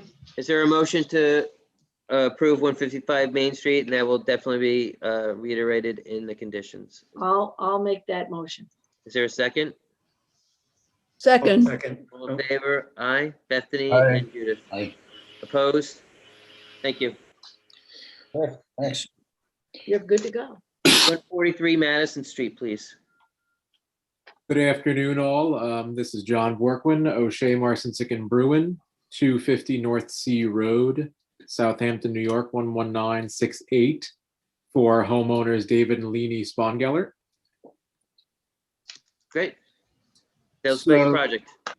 So just a quick overview. The house in question, situated at 143 Main Street in the village. That's on the east side of Madison Street, I'm sorry, east side of Madison Street, south of Latham Street, north of Henry Street, slightly south of Old Whalers Church. My law firm submitted an application for a certificate of appropriateness on March 29th of this year.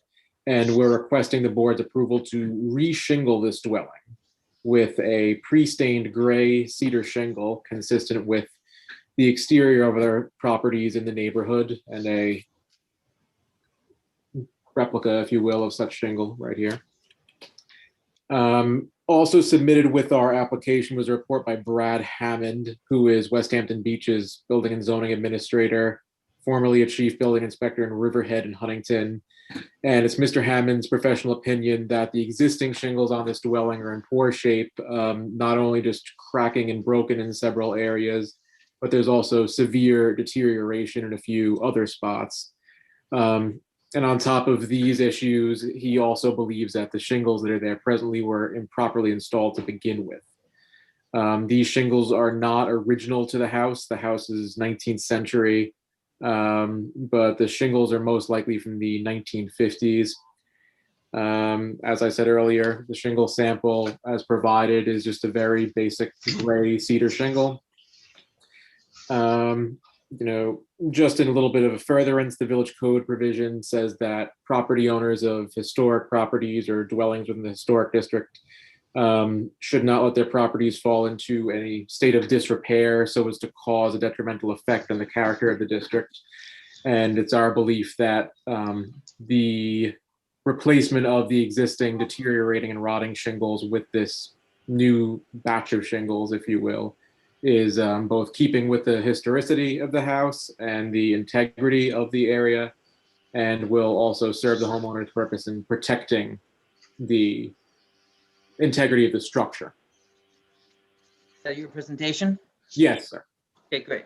So there was a survey done in 1994, and as far as setting up this historic district that we have in Sag Harbor, and it's quoted in our survey that the shingles are original. And then we have our historic consultant, who's been out there like 4 or 5 times now, saying that the shingles are historic and mostly in good shape. And we've asked the applicant to bubble out the areas. There are a couple areas under like bay windows and where an old 2nd story pergola or something was, and there is damage showing there. And I see that you have an expert, but I'm not sure if this is going to get resolved tonight. We might have to branch out and get some more experts on this, but I will let our historic consultant explain his report. Well, sure. Very briefly, I've been at the site twice to investigate the house, about a year or so apart, I think. And just to unpack this quickly, from my observations, the wood shingle siding is original. This is a late Victorian house dated from about 1880s to 1890 or so. And more importantly, the shingle application is somewhat decorative, and it is character defining for the period of this house. And so the board really needs to think, aside from the fact that the shingles are original to the building, that they are contributing in a decorative way, which is beyond what would normally be associated. In fact, this is associated with the Queen Anne period, and that is characteristic of that architectural style.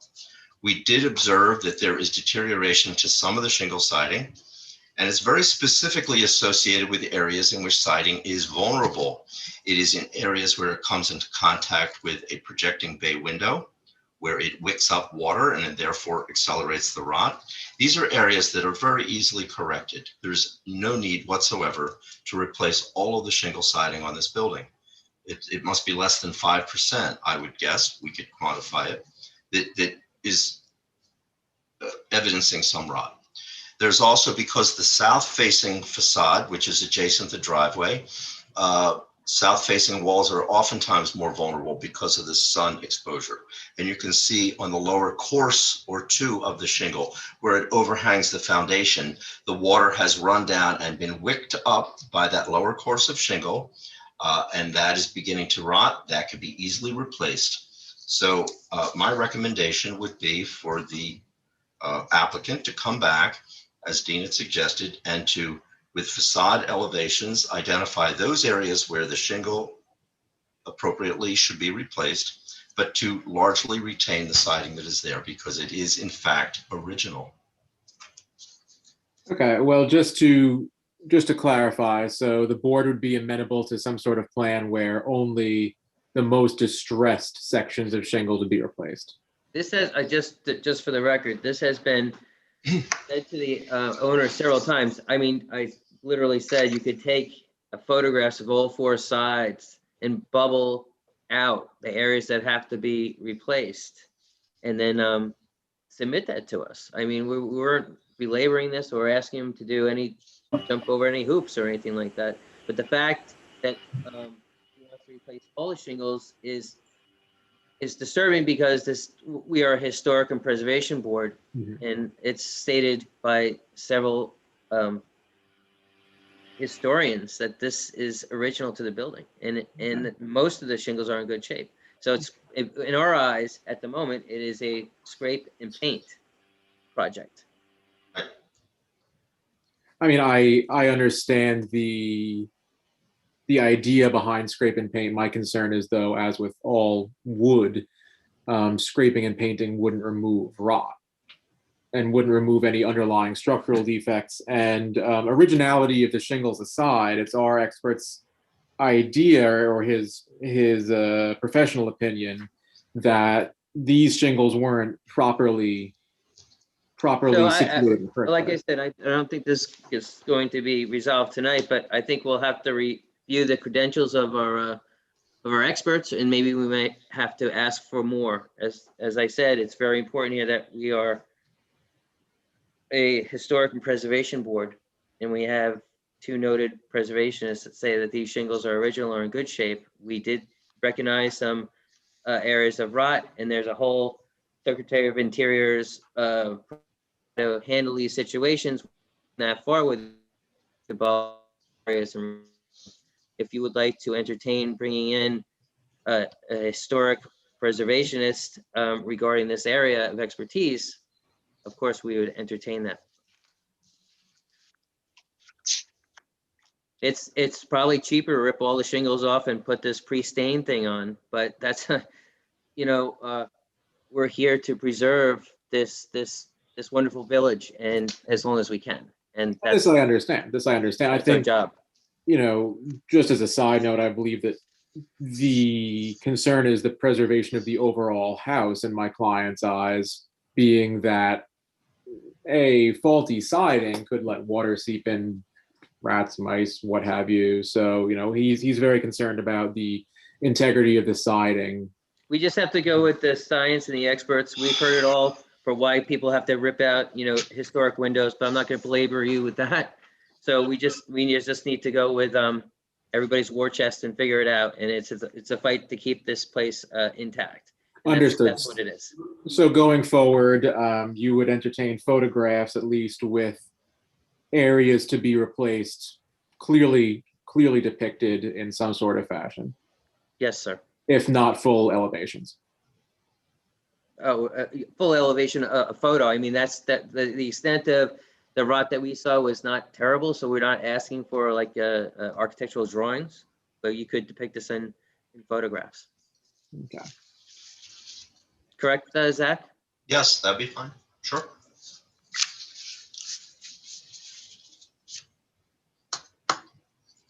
Okay, that's understood. Just let us know the next date at which we can be heard, and I can have my client get some documentation together. Carrie, the next meeting is the 27th or something? That's correct. May 27th, sir. May 27th. Excellent. Thank you. Great. I make a motion. Thank you very much. I make a motion to adjourn 143 Madison. Is there a second? Second. Myself and Steve. All in favor? Aye. Opposed? Great. Thank you. 30 Walker Avenue.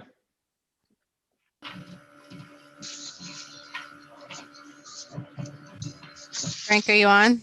Yeah, can everybody see and hear me? Yes. Yes. All right. Good afternoon, Chairman and Board. My name is Frank Sokolowski. I'm the homeowner here at 30 Walker Avenue. We gonna get this done tonight? I hope so. As per the recommendations on the April 22nd meeting, we just resubmitted the landscaping plan to outline all of the existing oak trees that are here and that are staying. Anybody object to this application? Basically, I asked him to put the existing trees on the plan, and he did, in showing which ones he's saving, which are the ones that are left, essentially. Okay. Any comments from the board? No. No. The motion to approve 30 Walker Avenue as submitted. Is there a second? I'll second. All in favor? Aye. Aye. Opposed? Great. Thank you very much for your time. And Thank you, everybody. Happy Fine, belated for Mother's Day to comment. everybody. Thanks for following through. Thank you. great. 65 Milton Avenue, please. Yes, it's Nick Martin and John Larmer representing our client, Sue Pacressium. I'm also here if Great. any questions. And here's John. Hello, John. John is going to present the files and we'll both go in and out of speaking. Thank you everyone for your time and appreciate all the effort that you do for the village. I think we left it at the landscape plan and making sure we have a clear screening of the pool from neighboring properties. Can we focus on that tonight, please? Yeah, that's right. John, do you mind starting with the martyrs plan that's been colored? I think that's where we left it. Yeah, so essentially that original plan has been improved in description and in tonal quality. John, do you want to speak to that? Yeah, so spacing has now been kind of indicated here in the lower bar. Can you guys see this Mm-hmm. landscape plan? Yes. So Looks good. And John, who are you, please? I'm with Nick Martin and Martin Architects, Okay, great. also a designer. So I'm just gonna quit out a window here.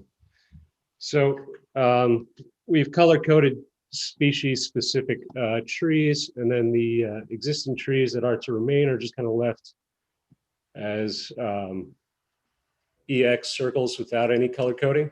And those existing trees are to remain? That's correct. And board, if you notice, they used a very interesting detail that you see at the East Hampton airport, but it's the effect of keeping deer out. It's a 4-foot with a return of a fence going towards the property, but they've screened that whole detail. But Okay. Oh, these guys have been thorough with everything. It's appreciated, really. So just to be clear, the existing, it says existing trees on here. EX means that tree is going to remain. That's correct. Great. Yes. Yeah, please continue. Sorry, just to kind of continue on what you highlighted with the fence. This front fence skirts the sort of south perimeter, and it returns back up north on the western property line with the neighbor, and it transitions into a 6-foot stockade fence to provide extra screening for the backyard. And then we are flanking this sort of north property line with the green giants, which will get planted at 8-foot to 10-foot heights. So it's 44 going along that. So it's a pretty extensive planting regimen here. Okay, great. Steve Williams. I don't know why you're mixing that up today. Steve Williams. That's okay. Bob's a good friend. I think it's a great plan. I just wish more of the house would be beautiful from all sides because it's a stunning piece of work. But I approve of the plan. Judith? I think it's a great project, and this is a really, even I can understand this landscape plan, which is great. Yeah. Beautiful. Thanks, Nick. Val Florio. It's quite a plan. It's nicely detailed and again compliments on the drawings and also the house design. Bethany. I agree. Nick, you guys knocked it out of the park. Thank you very much for attending to our request. Appreciate it. Thank you. And again, thank you everyone for your effort with the village, and have a wonderful evening. Well, whoa. Whoa, hold on. It's not a done deal. Okay.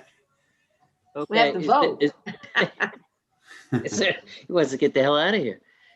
Is there a motion to approve 65 Milton as submitted to us?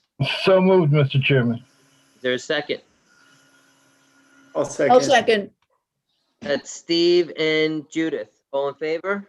Aye. Aye. Opposed? Great. Thank you very much. Thank you. Thank you all. Bye, guys. Have a good night. All right, thank you all. 85 Bryson Street. Yeah, Dave and Dawn Harvey, D&D Harvey Architects, 21 Cove Road, Sag Harbor, for Mary and Tom Ross, 85 Rysam.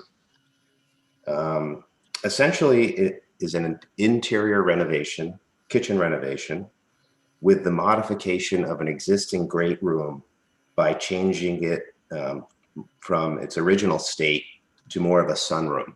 So we're adding a lot of glass. The second portion of the project is to reallocate the terracing around the pool in order to incorporate a pergola. So essentially 85 Rysam, it's a beautiful old house. There was an addition done in 99. We're modifying that addition. And we're opening up the property a little bit to the neighboring property, which is the same owner. So, Mr. Harvey, I just want to jump out here. I was on site with Bethany and Zach, and we looked at the site. It's a gorgeous. Inside, we actually got inside. I don't know if you know that, but it's gorgeous That's fine. inside as well. And everything that you're doing is great. But what's jumped out at us is that it looks like some of the original windows at some point were replaced. And if you could zero in, because it's a very nice project. What you're doing is great. That's just my opinion. But the crux of this whole thing is the remaining windows and which ones you would like to replace, which is problematic. So if we could zero in on that, and then we'd love to hear about the beautiful project that you're doing. But okay, so basically the existing house, any windows that had been changed was, so I'm not aware of what windows may have been changed before our involvement. But we're not talking. We noticed that. Yeah, but are so you then, changing more existing windows? Yes. So yes. So what we'd like to. Okay. So there was one window that was going to be removed in the kitchen. Can we see a graphic? Can you point to these windows? Can you go to the plan? Go to the plan. A1. We'll go to A1. Good. So on here we'll navigate since I have no idea. There we go. Just A1.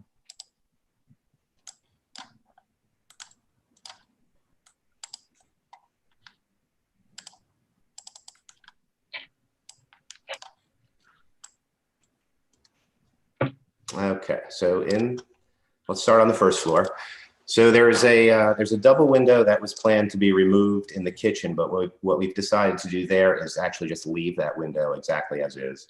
Leave the shingling, leaving the trim from the outside, and masking it on the inside with a black blank, and that seems to have worked well. It's heavily screened by rhododendron. Okay, so if you're leaving that window, we're good. What existing windows do you want to replace? Yep. So then, okay, so on the second floor, okay, so in the back, so there is a master bedroom.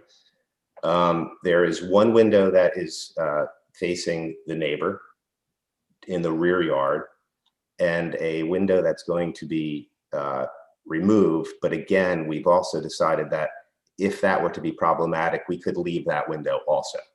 And then there's an existing door out onto the existing roof deck that we're changing from a single French door, traditional divided French door, to a double French door. I don't think it was original with Doug's, right? Yeah, so so then that whole addition that you're looking at with the roof deck, that was done in 89. Let me just check dates. Yeah, by Doug Moyer. Actually 98 by Doug Moyer. So essentially that's all we're touching on the existing is that corner. So let's jump back to Zach. Yeah. Zach, what is your opinion on this? Sure. On the door and the window. Well, our observation, elevation. It's difficult to see because we're not looking. Here we are in elevation. That's more helpful. Those 6/1 sashes on the second story appear to be original, and those would be of concern to the board. If the proposal is not affecting those window sashes upstairs, then. So we could, so we could leave those and just mask the one from the back, from inside. And we have no problem with that. On the outside. Enlighten me, when we mask a window, what do we do to it? So essentially we paint it, we clean it up, we re-putty it. Yeah. And then we just run a birch plywood on the inside. Oh, I see. And then paint it black.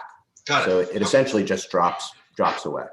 Fine. And, So and that that's the element, same thing we were doing on the large window. If you can go to that one. perfect. So that element would be preserved. It just wouldn't be. It just wouldn't be used. Correct. Seen from inside. Okay. Yes. And then we go around the corner to this G window. That's There's nothing there now. So that's a new puncture, and it would be traditionally divided, as you can see. And where that lives is in the master bathroom shower, and it looks out to their own property, essentially. And it can't be seen from the road. So I that was one about to is- say, I think that's not an element that can be seen. This is a corner lot. Yes, but this is But, around the back, yeah. This is a window opening that would not be seen. I don't think that's not going to compromise the integrity. Despite that later addition, this is a wonderful piece of architecture with great integrity, preserving some very important elements. And so your scope seems appropriate to me. Great. So could you just complete your presentation? We just had to get that out of the way. Sure. Yeah. So we can stay right here on the elevation. So basically, this one-story newer portion of the house, done in '98, we're essentially modifying it to read more like a glassed-in porch. So we do believe it's still in very keeping with the house, the style house. It's just in an effort to kind of have a thrust out to the garden and be more open to the garden. That porch detail wraps around to what faces Rysam, but once again, it's not on the historic part of the house. It's one story. It's behind a massive hedge. All those screening issues. So essentially, then we're opening this room up to the second part of the project, which is to clean up the existing garden. There's a lot of brick walks, brick patios, which are treacherous at this point. They're slip and trip kind of thing. So the owner would like to replace those with bluestone. And what we're doing is removing a lot of them. It's basically a shade garden around the two street sides of the property. We can actually go to the site plan Oh, right, the site plan, sorry. here. So the house sits in a heavily landscaped property, and there are these simple brick garden paths within the shade garden, which have become too hard to manage. So those would be lifted and just either bluestone gravel or bluestone stepping stones put in their place. We're removing a lot of the walkways that are within the lawn. They're not necessary. And we're consolidating some of our coverage numbers. We're keeping all the coverage that matches existing, just reallocating it to the pergola area by the pool, which is also in the rear portion of the property. Great. Great project. Comments from Zach before we go on to the board. Zach, any final comments? No, I think it's very respectful to the architecture of the house. I don't see any negative impact here. Great, thank you. Stephanie? Can we see, is there not a picture, but a plan that shows the actual glass that's going to be built there? Yeah, you Glass have the room? window schedule. So we have a window schedule and the elevation. So you're asking about, like, for instance, So this. this is what Yes. it will look like, what we see That's- right here. Yeah, so Okay. blow that up a little bit, zoom in. Okay. Yeah, so it's essentially it's a white trimmed flat roof structure with a pretty ornate cornice. That's all existing. We're not touching that. The railing, we're just going to paint. But then we're putting in some large lift and slide, traditionally divided sliders, rather than, if you want to go to the existing, there were a couple of French doors in that area. So, so here you can kind of see it goes This is what from, it was. yeah. Yeah, this is what it was. Yeah, so basically we're turning that whole previous addition into a sunroom or porch. Are you matching in kind, or do you have a detail of the window and the door treatments? Yeah, so the it'll be white trim. I believe we're calling out for an aluminum clad simulated divide, but it's by LePage. We can actually send you the door cut. It's we've successfully done this in some old houses, and by doing the wood trim and painting out the trim, then we just let the unit itself, just the sash, be the aluminum clad, and then that's painted white. The muntins are 5/8, so they're very thin, and they're basically the traditional OG sticking. So do they have a window schedule? Go back to that one that we were all looking at before. Here. The new. So, and then those proportions are all, you know, Like the existing. we're trying to keep, if you notice the 6/1, we have that proportion and that sizing. So we think that's going to be in kind. You can see an existing 6/1 right here, right next to them. So, Is there a window detail? Do we know what, are you calling out what these lights are and what the trim is around the window? Or are we matching in kind? it's, where we're is that matching in spelled out? kind. We're literally matching in kind, and the corner posts, which is what's all that's left, is just flat painted white wood. So, and it goes up to the existing 2-step cornice. That's all existing. It's basically flat stock white trim. And yes, we can give you a little detail on that. So I think the window schedule. Okay, great. And that's essentially the project, correct? That is the project. So essentially we're taking the 1998 edition and turning it into a sunroom, you know, and then that's open to the garden. We'd like to change out the pool terracing, and there's a pergola. The pergola is a painted white column. Sorry. Doric column with cedar timber above. So I lost my drawings. Let me see them again.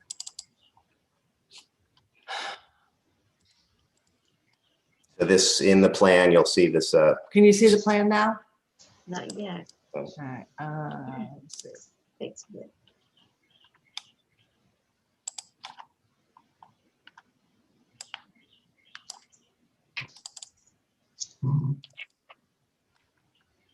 Uh-oh. No. No, it doesn't want to let us share. Hold on.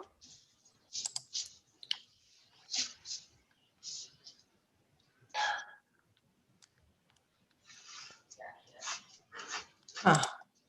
I can't seem to share this. Let me see.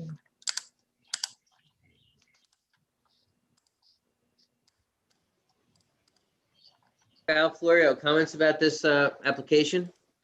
No, I think it's a great presentation. And the product that they're specifying is actually, it's a very high quality traditional window. So the profiles are great. Can you see now the drawings? I'm sorry. We can see the site plan. Site plan. Is that what you want? What do you want? Window schedule. All right. Oh, I thought we were beyond the landscape. Okay.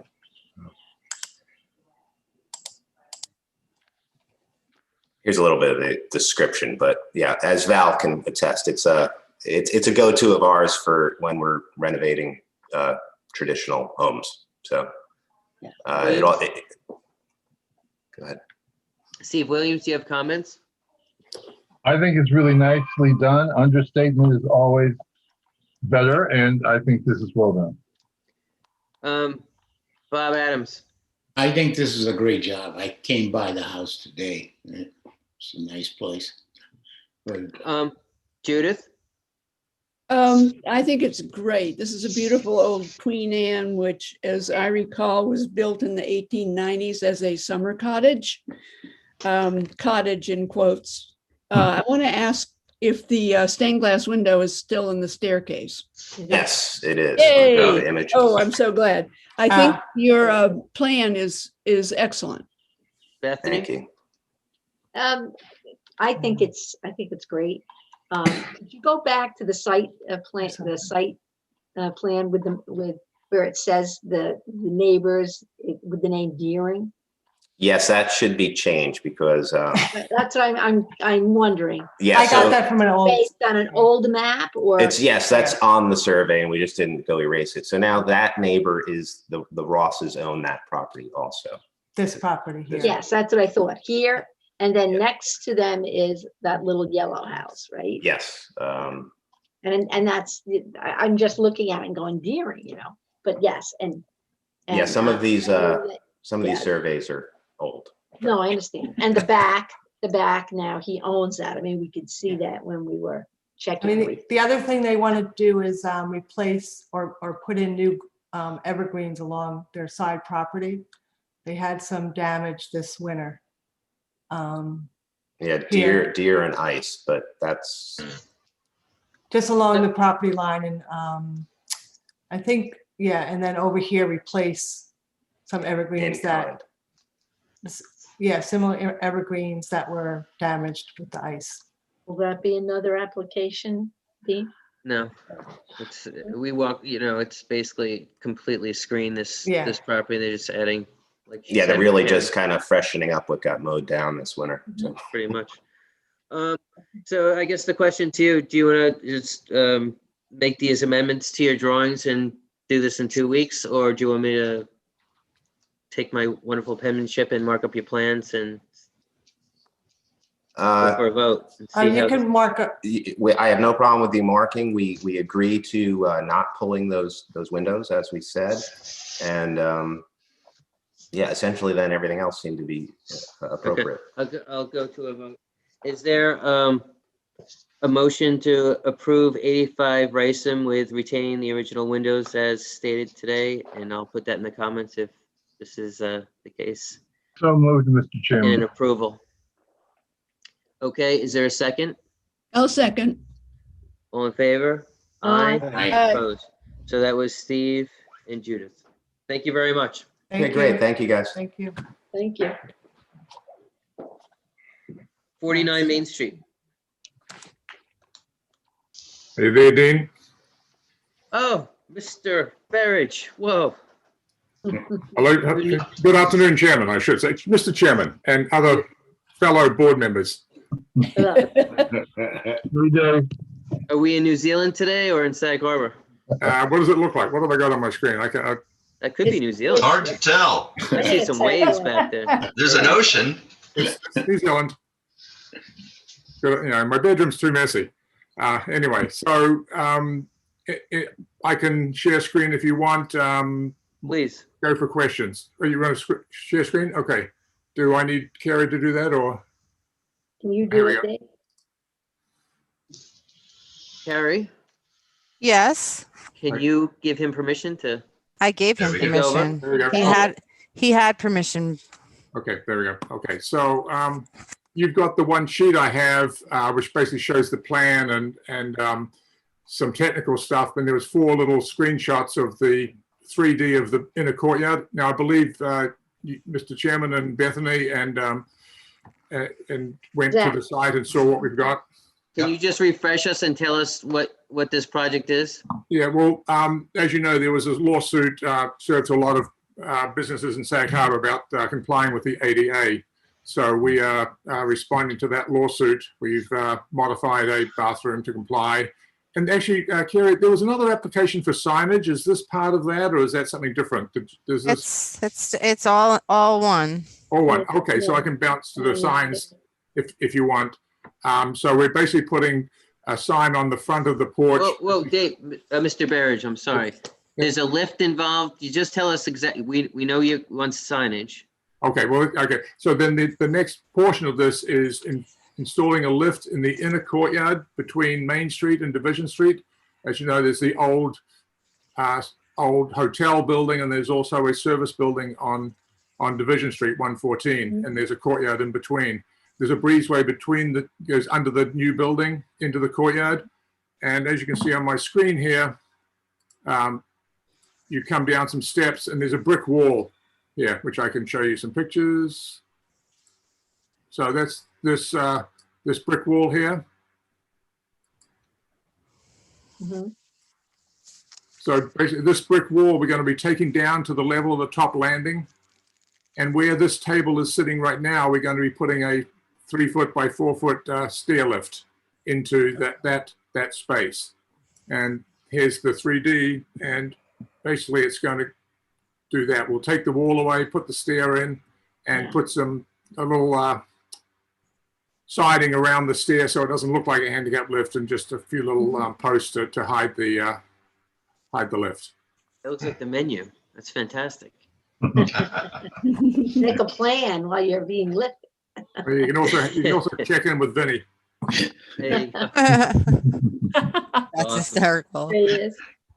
Right, so, luckily, when they first designed the building, there was this handicap bathroom in here that needed to be renovated, and there's enough 3 feet distance here to get the wheelchairs in and down. And we'll probably put a door or a screen on the front, on the lower level at the end of the day. But none of this can be seen from the street. It's all new. Yeah. So and the next portion of this is the signage in the front, correct? That's correct. Yes, in the front and the rear. And I will bounce to that.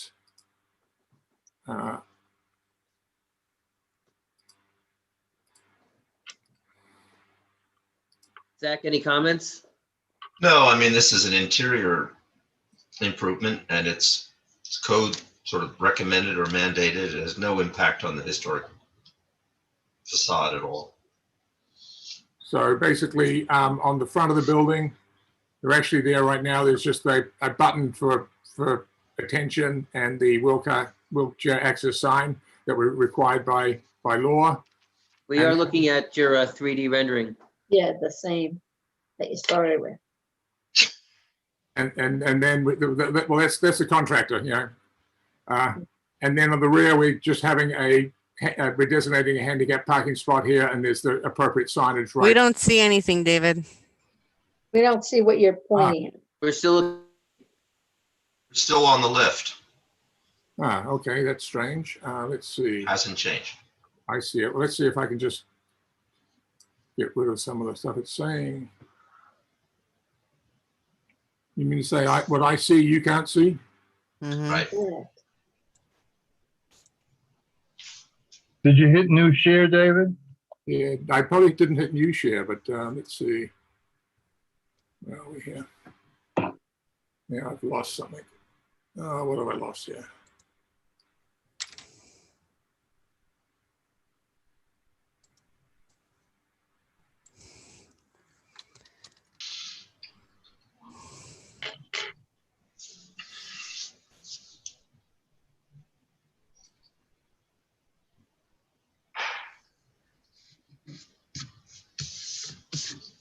Do you want me to pull it up? So I'm just, for some reason, I've lost my screen too. Let me see. I'm going to stop share and then I'll start again. Okay, there we go. Here we go. There it is. There Got it. There it is. Thank you, Karen. I recognize that pointer. Okay, so that's on the Division Street. That's on the Main Street. Yep. Okay. And there's also just the parking sign that will be seen from further out. Any comments from the board? Anyone? I think it's a very, good way of solving the problem. Yeah. Absolutely. Is there a motion to approve 49 Main Street as presented? I'll make that motion. Okay, it's Judith this time. Okay. That's Judith and Steve, all in favor? Aye. Opposed? Great. Thank you very much, David. Thank you very much, ladies and gentlemen. Good night. Okay, hope it's not too long. Thanks very much. Nice to see you, Not David. at all. Yep. Thanks Bye, for the great drawings. Thank you. 116 Main Street. Hi, good evening. It's Kate Betts and It's actually Madison Street. it's 116 Madison Street. Yeah.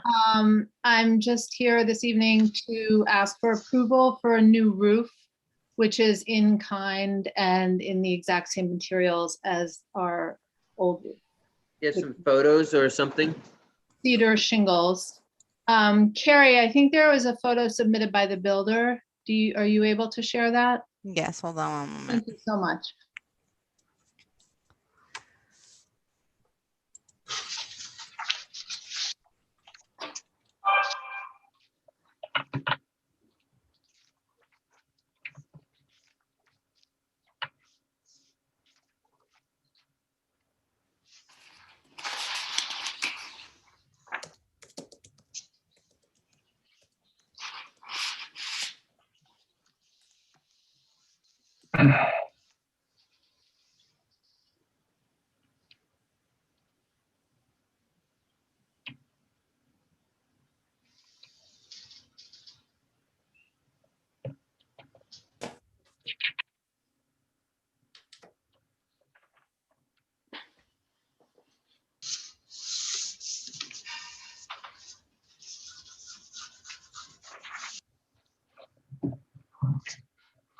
Hold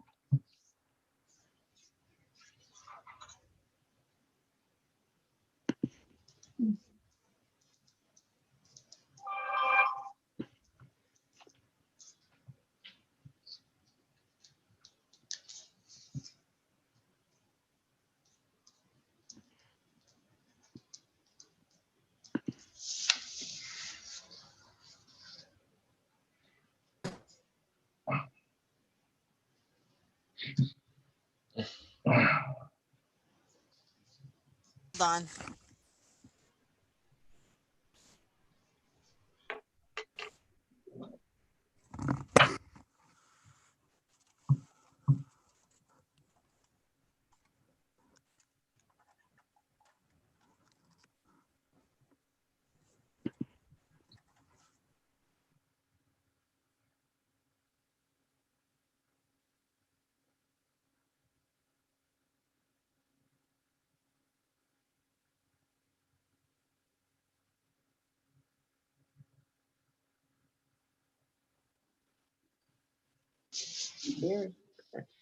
Sorry about this.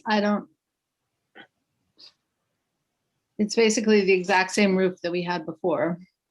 If I can add to this, please. I knew Mr. Betts very well, being a fellow architect.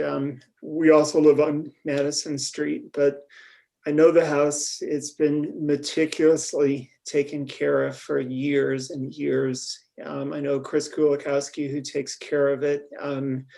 They are not historic shingles.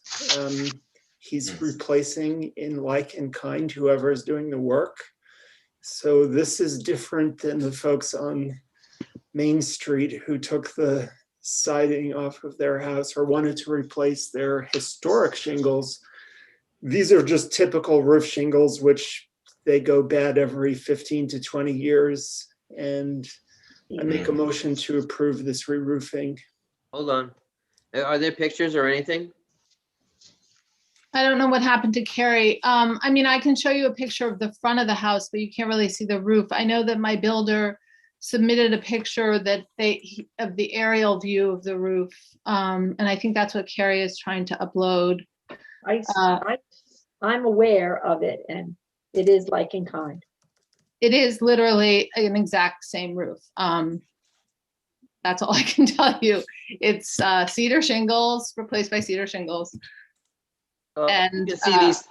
Okay, here we go. So that's my photo of the house, which, sorry, apologies, it's a photo of a printout at this point. But I think she also might have something from the builder. No, this is the only thing that I have from the builder. Oh, that's from me. I don't have anything from the builder. This is all we have in the application. Okay. This is the roof before you started to replace it, correct? Correct. Yeah. And we are just simply replacing it with the exact same shingles. New ones. New ones, yes. Yes. Dean, if I can just add, the nomination form describes some other historic features of the house, but there's no reference to the roof being original, the roof covering being original to the house. So this is clearly a newer layer of fabric. Yes, I think my father completely built the house in about 1985 or 84, perhaps. So, but I think he replaced the roof between this time and 1984, at least once, probably. He did. So in the application, is there something that says what the material is, what the shingle is? The material is cedar shingles. Yep. Val, you said you saw this roof. So what kind of cedar shingles is she putting up there? She is putting up their tapers on red cedar shingles. Tapers on butts are a little bit heavier, which are more durable. And it looks like they were halfway through and they got to stop. But I think I just wanted to know what to put on the application, what these things are. And I almost have like a committee of two verifying what's going on with the roof, and the historian saying that they're not real historic shingles. So I just wanted some language to. Yeah, move it this would be along. appropriate in terms of the Wood. historical use of shingle. It's a high quality and it's got a good shadow line to it. So Wood cedar, right? Wood cedar. I can ask her contractor. I can email him and ask him the exact name of the shingle. well, Okay, there's so two, right? There's two types. There's perfections, which are a thinner shingle, and then there's taper sawn, which is a heavier butt. And for the roof, that appears to be what they're putting on. Red cedar taper sawn shingles. okay, great. Okay. Is there a motion to approve 116 Madison Street as described? Is I'll make that motion. there a second? I'll second. Okay, so that's Bethany and Val. All in favor? Aye. Aye. Opposed? Great, thank you very much. Thank you. I appreciate it. Thank you. Thanks, Val and Bye, Kate. Bethany. Thank you very much. Thank you, Carrie, for your help. You're welcome. 58 Hillside Drive East. Oh, something new. Yeah, I don't have this on my agenda. Oh, you guys got an updated agenda and it's on there. Hillside. Okay. 58 Hillside Drive East. We're talking about the architecture only. If the applicant is here, I would like to see what she's proposing. The architect is here. Her name's Pamela. And we'd just like to talk about the architecture. Okay, my name is Pamela Glazer. I want to thank you for seeing me this evening. This is a very modest house on Hillside East. It was a small cottage with 2 small bedrooms, and the client would like to add an additional bedroom. She has 2 daughters and they're grown up now, so they no longer can share a room. So we're adding a 3rd bedroom and the basement that is underneath. Shall I share the screen? Please. Yes, please.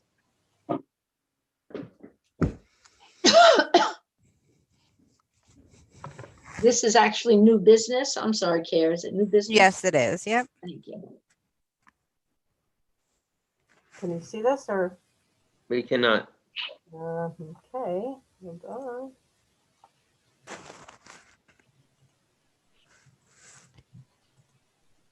Why is this always so hard? Okay.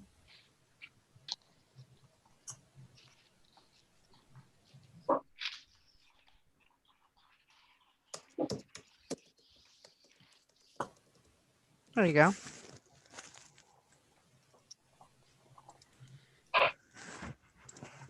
Here is the first floor plan. What is existing is this area where my cursor is going, and we're adding this bedroom and this bathroom and the stairs down to a basement, which is below, which is here. And in the basement, we will be adding a 2nd bathroom and the laundry room. And Do you have elevations that you can review with us? yes. The house is very modest, not a lot of architectural details. This is the front of the house. It is hardy board in a kind of brownish color and a beige colored roof. And this is the rear elevation. The addition is here. It's really very tight to fit into the setbacks. It's a very small lot. And we have 2 sliding glass doors at the basement level and 2 sets of windows to match basically what's on the house itself. The deck and stairs down is existing. The shower, outdoor shower, which was located here, we've moved to the other side of the house, and then just using the underside of the deck for storage. Here are the other 2 elevations. With the grade change, it allows us to have a walkout basement. So that's what we had. This is existing side. This is a shower here is new. This would be the pool equipment, which we would enclose. as it's, very tight between neighbors. We'll keep the noise down. And this is the other side of the addition. There was a bill code door here. We would be removing the bill code door because now we'd have access to the basement from the inside. And then the window details, they're matching the existing. And can you tell us about the doors and windows? Yes, they're matching the existing. It's really a flat frame, very picture framed basically. Matches exactly the side of the windows. The windows are black, the trim is black, and the gutters and leaders are black. We would just be matching the same. The house is kept really immaculate, and we would just keep in the same tune. It's like not an architectural wonder, but she keeps a very nice house. So is there an eave detail? Or are you using the same exact eave we're not changing really anything. I mean, it's the same eave detail. It's basically an 8-inch overhang. And it's just, a painted underside. It's painted black to match the trim. What else can I say? There's a little 8-inch rake on the sides here. Which just gives it a little bit of a shadow line. It's not as bad as some. At least there are some overhangs, so it gives a little depth. It does have Anderson windows, which we are replacing this with the same. And as we know, Anderson windows don't have a lot of depth in them. They're a solid window, but they're good. We've made no changes to the front of the house, and the addition would not be noticeable very much from the street side. So you have the extension of, you're extending the second story balcony towards the back. I guess as far as, I'll talk to the board about ask them for their opinions on the architecture. But as far as the landscaping is concerned, I guess we could do that next time around, and we're going to want to know how the screening would work with the second story extension walkway or balcony, if you will. And my problem with I think I had Carrie reach out to you. We'd like to know what the existing trees are on the site, and if you're working with any of them, or how many you're going to remove and keep. An elevation on the pool, and then the screening. Some of the material is very small, and really I asked for spacing, and everything now is 3 feet on center. So the big trees that are really crammed in together, and a 2-scale drawing. These are just comments that I sent. I don't want to get into this tonight because we need to. I don't want to. We can't opine on this right now because it's just we're not there. But let's go back to the elevations. Does anybody have a comment on the elevations? Judith. I think it looks like a very well done addition. I mean, I think looking at it from the front, you will hardly realize that it's suddenly increased in size. I think it's very well done. Great. Bethany, how do you feel about this expansion of this house? I agree with Judith. I think it's done very well. Steve? I agree with Judith and Bethany. Val? Oh, boy. That makes 4. Bob Adams? I agree with everyone. Great. So it would be great if, it seems like you have an overwhelming like for this architecture that you've provided us, but for that second story balcony to continue, maybe some taller plans. That is existing. This balcony, this is existing. That is not new. You're not adding any? That's great. No, that's exactly. The only thing we're adding here is this. Okay, we could vote on the architecture if you want tonight, and then you can come back with the pool and the landscaping if you want to. I do have a question about the pool and the landscaping, if you don't mind.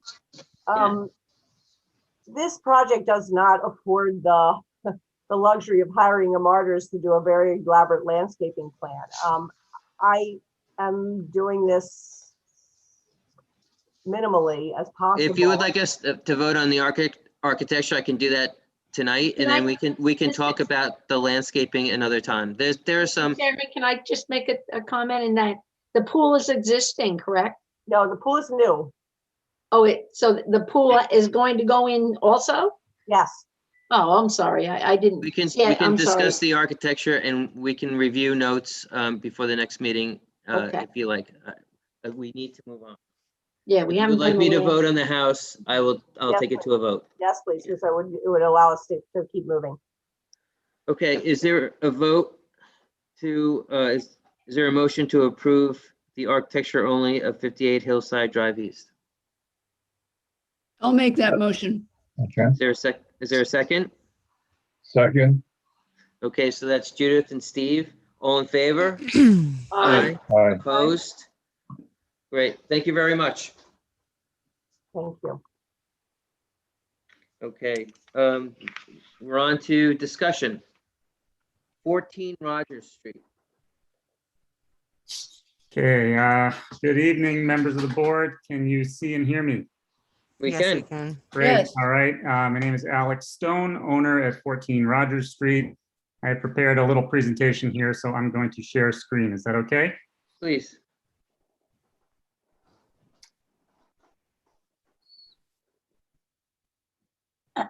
All right. Can you see my screen? Good. Great. Slideshow, wait, start. Okay, just a quick recap. We've been before you before, 2 previous discussions, but pretty long time ago, last fall and winter. Some of you came for a site visit in late September, and Mr. Studenroth was part of that visit and created a memo, which I'm sure you all have. I've taken a couple of snippets out of his memo, but I'm sure he'll have things to say. So I'll leave his comments to his time.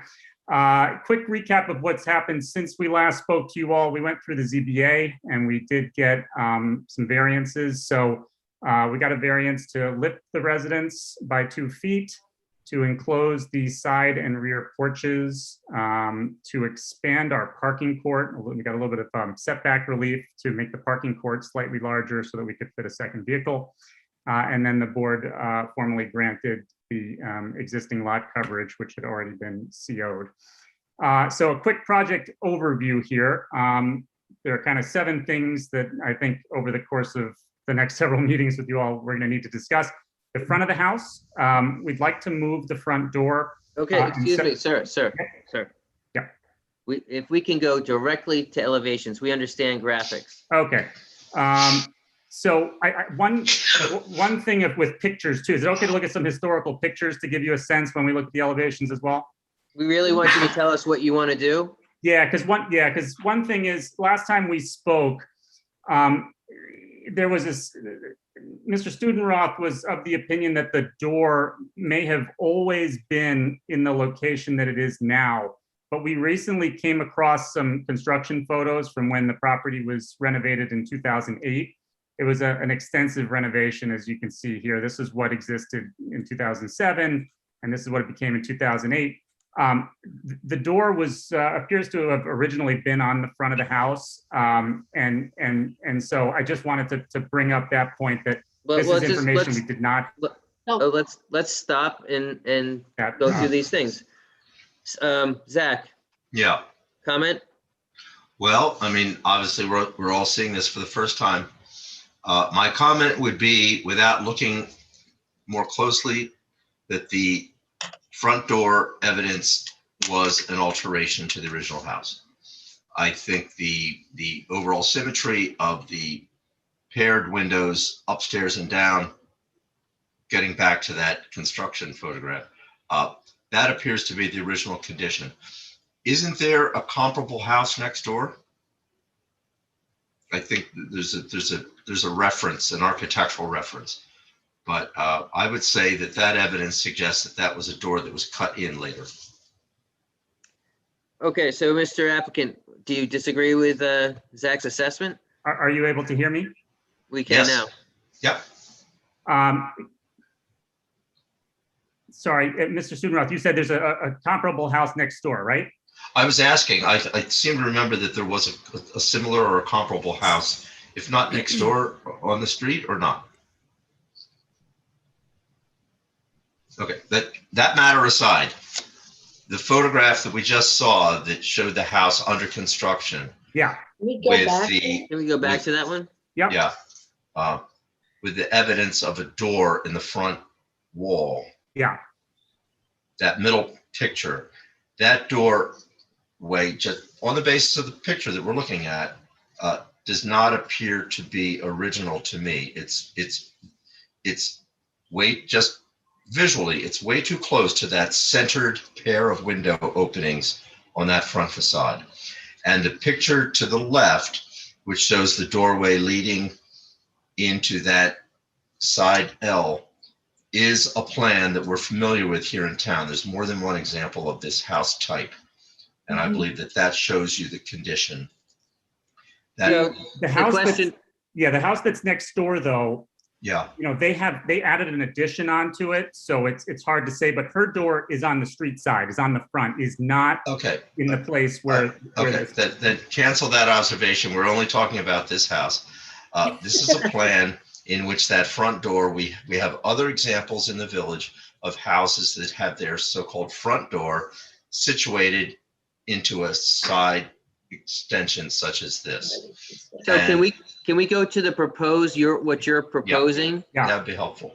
And So- then Zach can, We were proposing, as you can see, moving it back onto the front of the house and then separating the two lower windows there slightly and replacing where the door was previously with a matching window. Right, and so this is, I mean, there've been large additions to the back of this house, which can be appreciated both in the photograph that you're showing as well as the drawing. You can see those additions even though they're to the back. So this is a house that has already gone through some pretty significant alterations. And my point is that what it preserves, despite those additions and alterations, is the front facade and the unusual, but I believe original, entry within that extended attachment shed roof to the back.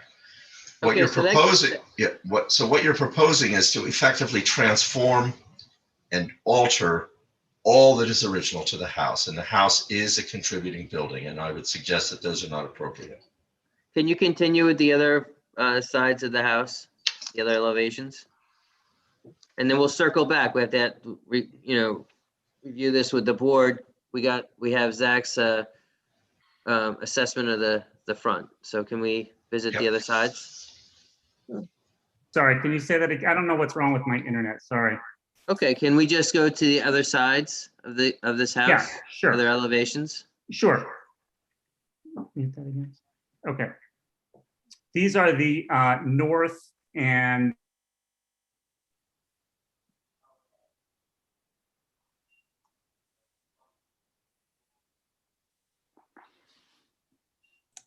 was part of the renovation in 2008. So it's all non-historic in the back here. And yeah, these are the two elevations. You can see we're enclosing, keeping the exact footprint, just enclosing the side and rear porches with sort of a sunroom aesthetic, painted white trim and Anderson windows to match the rest of the house. Zach, what are your opinions on? Well, I mean, this was a modest late Victorian house to begin with, and in the drawing that we're seeing at the bottom, all that's left of it is the two-story section to the right, which faces the street. This now further transforms this house into a three-story building.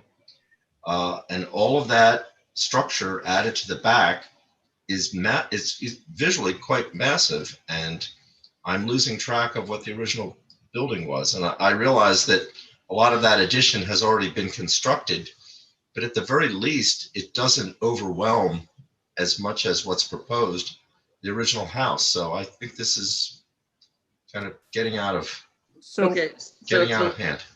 At the last site meeting, we were, maybe that was like a year ago. And that I think raising the house or making that that ground floor in the back, another full living space was problematic. And since you have that, I guess, first floor or second story looking, I guess, from the ground floor, that second floor up there where the deck is, closing that in, it is what it is. That's a done deal. That was a porch that was adding windows. I guess that's a matter for the board to take a look at. And we were at the site, I think Zach was pointing out, the front of the house was basically that streetscape when that's original to the original streetscape. That's the only thing left of this house, that little Right. side entry. So we were hoping that, you would save at least that part, but we can run through the whole board after your presentation and ask their opinion. But I think that's where we left it. Right. Okay, I'm not clear on that part. What was Okay, that? well, this is for the board. They can render Oh, their okay. opinions if this is massive on the back. But Okay, now can I make a comment? You cannot see the back, from the street, because first of all, we're going to be putting a hedge here at the back of the parking court. And then there are trees and other hedges that make it such that you really can't see the back part of the house much at all from the street. I'm just going to throw this out here as just as one person on the board. Is there a bargain here of keeping this original piece intact? And then we can talk about the back with the board as far as like, at least as a promise here that we can somehow preserve this streetscape facade.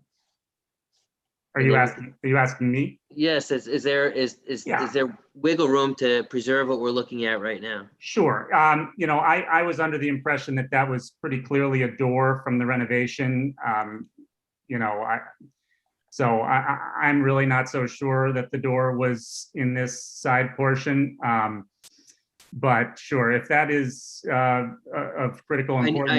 I need a point of beginning. So if we can go to the rear facade, and I'm going to start with Val and how he feels about the treatment of the back of this house. Val, there's the original. That's what it looks like today. Yeah. And this is what he likes to do. He would like to do. Yeah. I think that to the applicant's point, this is somewhat submerged into the depth of the backyard, to the extent where, it does have some mass, but at the same time, in looking at the current condition, maybe the way to alleviate some of the mass is to reduce the transom glass. There's a lot going on with the glass, and I think that's what's really drawing a lot of attention to this new structure. So visually, if you were to zoom in on the bottom left drawing, I think that, yes. Yeah, I can't zoom because I'm in slideshow mode. Yeah. Oh, sorry. But I think, to me, it just appears that if, for example, I know the transom glass is a nice look, but I feel as if you got to go one way or the other, with the windows, if that would, help. But again, this is the tail end of the house, which can't be seen. So to your point, not too concerned, because from the roadside, it just looks like a one-story ingredient. One other point I should make, you can't see it well because I can't zoom in here, but this dotted line is where the neighboring property is. So the bottom half of this, cellar, and it is a cellar because it's about 53% below grade, I believe. The bottom part can't be seen from the side properties and certainly can't be seen from the street. So okay, that's great. Judith, comments on this, what we're looking at right now? Is it cast in stone that you're going to raise the house 2 feet? Because I don't understand why the house needs to be raised. Yeah, that was that was because we're right next to the village sump. So Oh, yes. all of the water on the surrounding streets come down our front street, Rogers Street. Yeah. And so there's a channel flooding issue in the street. I remember Our that house now. currently sit. Okay, you remember. Okay. Yeah, okay. Comments yeah, on the got it. side, in the back of I'm this just- house. I'm just thinking that it's an awful lot of glass, but on the other hand, as you point out, sounds like absolutely no one can see it. Yeah, that's correct. So, Robin can, one neighbor can see it. She's 2 properties over because there's the sump access between my property and the next yes, property. yeah, I remember. I've gone through, oh, you know, Robin, okay. I've gone through the plans with her and she signed a letter of approval of our plans. Okay. It's very supportive. Bob All Adams? I think I wasn't here when they first brought this to the agenda, but What's your opinion? You can see what's there now, and he's adding the glass to this structure that can't be seen from the street or basically from any vantage point. if it can't be seen from the street, I would go along with it. Steve Williams? I have a question. Yes. You're going to raise the front of the house 2 feet. Well, not the front. The entire original house, I would imagine, is going to go up 2 feet. It's obviously going to change how it marries to this existing extension. Are you going to rebuild this extension, take it down and rebuild it, or are you planning to? Yeah, the porch is going to be torn off as part of the lift. It would be too difficult, and yeah, it's going to be torn off as part of the lift and then rebuilt. Now, as a person who was on site with Zach, and I think it was Judith? Yeah, yeah, I remember now. Yes, it was me. Right. We were there, and not only does he have this flood, I'm not in any camp here. I'm just looking at this objectively. The house next door, their sill is about a foot higher than this structure. Mhm. And the sill of this house looks like it's at least 1.5 feet in the ground in the front. Mhm. So that's problematic as far as keeping this thing alive the next 50 years. You know what I mean? Mhm. So I just wanted to throw that out there. Yeah. Right. So I guess in my question, this had the way I first understood your presentation was that you were just going to enclose this existing porch, but no, you're going to re-level the entire building and then recreate what's here with the addition of enclosing it, I should say, right? In the back, you would save the front of the house. Correct. Rebuild it. The only part that's being rebuilt is this porch that wraps around the side and back of the house. Everything else is just being lifted. Yeah. Well, as a point of clarification, it seems to me that if the entire house, including what's left of the original, is lifted 2 feet, that enables less excavation at the back to introduce an entire new level of living space, which is presently a basement. And I think the net effect of that, which I don't actually agree that none of this can be seen from the street, because as you said, there is a space between the house and the next door house because of the access way into the village sump. And I think if I may just complete my sentence, I think what will be seen from the street is a house which is approximately 6 times the size of what is left of the historic building. All that's left is that single bay 2-story front, behind which is a very, very large, I don't know how many thousands of square feet on 3 levels. It is very, very large. And the already allowed and built open porch is now going to be enclosed as living space. I think this is a very, very large, visually, as well as actually, very large addition to a very small historic house. And it no longer reads as such. So I think this is not an appropriate addition. When I go by though, Dean, I just want to say, when you walk by, you don't see this mezzanine part at all. I don't. Okay. What is the nothing else zoning? to add. Has zoning approved the lifting of this house 2 feet? Yes. Yes, they Yeah. approved it. Yes, they approved Fine. it. But they approved it on the basis of the engineering problem, which can be documented, et cetera, on the street. I doubt they approved it on the basis of enabling such a large extension off the back, which is not a necessity. All right, so the way I see it is, the applicant's willing to maintain the integrity of the original structure as it sits today. That is correct. And there's this wonderful, gigantic deck off the back of this thing. It'll be a great frat house or something like that, that he's trying to gentrify it a little bit. And then there's this midget like thing underneath it that he's trying to make a living space out of it. And he's next to a sump and he's going to help get the sill out of the ground. So I'm just going to go through each board member. They have zoning to lift it. And I just like the fact they're lifting it just because the next door neighbor is a foot higher and the fact that the sill is underground, which is kind of problematic. So Val, overall, if we keep the front facade, the original door location that Zach pointed out, that's what this thing probably looked like when it was built. Right. How do you feel about this project in its entirety? This is a discussion, by the way. Right. I'm just sharing my screen real quick. Can you see? We cannot. Yeah, I gotta Alex stop. has to stop. Okay. There you go, Val.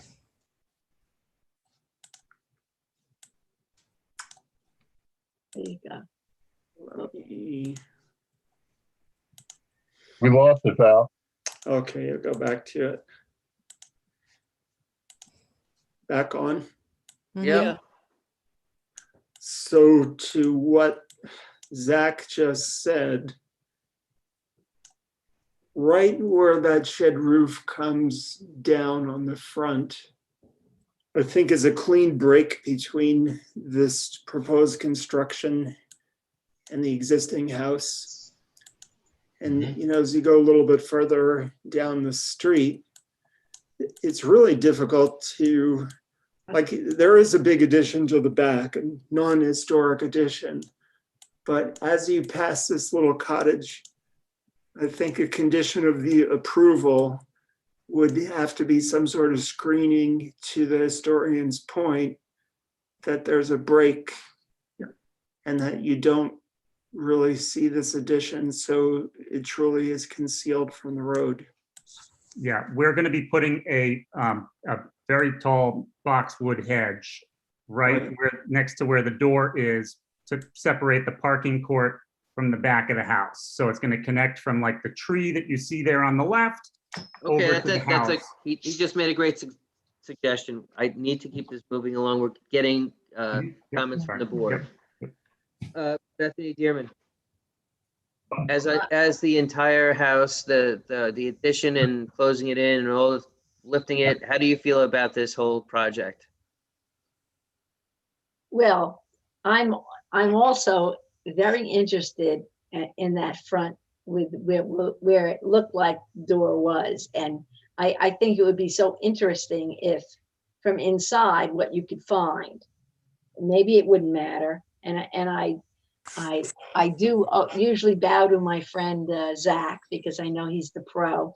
But I just find that so interesting that this little house, I always thought that was, I'm sorry, but I thought that was strange that door was over there. But so, applicant, I think it, you know, we're all all tending. right, I'm just saying. I'm good. You're gonna leave it there. That's fine. No, but we're, Can I just? I'm Wait, also, can I- let me finish, my friend. I'm, as long as it's you know, blocked with the trees or more landscaping, I'm good with the glass addition.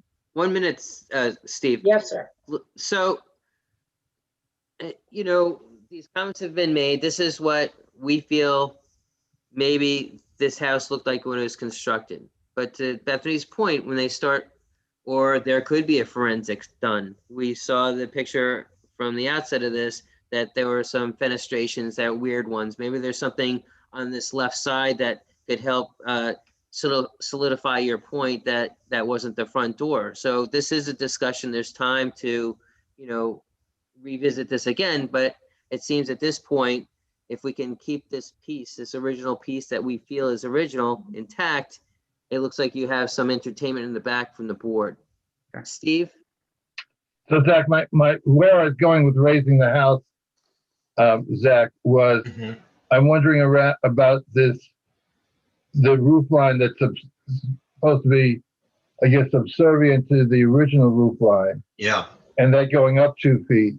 And although I guess the relationship stays the same, has that change in height, which is not a ZBA issue, Right. had an impact on the viability of the project.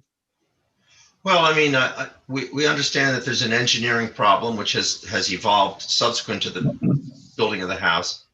And it's reasonable for the applicant to want to be able to lift the house up to address that. Now, the aesthetics of that, impact are such that it will look a little high. Of course, it'll be higher than it was to begin with. What will be important is that the foundation be built of brick and be set. And we see this time and time again, that these foundations are poured and the foundation is too large. And then we have a relationship problem between the brick and the siding. So we really have to look carefully at that. But if it's lifted those 2 feet, I think the engineering of that can be explained as a necessity to preserve the house. But that large 2-story extension off the back, that's new. So that's already been done.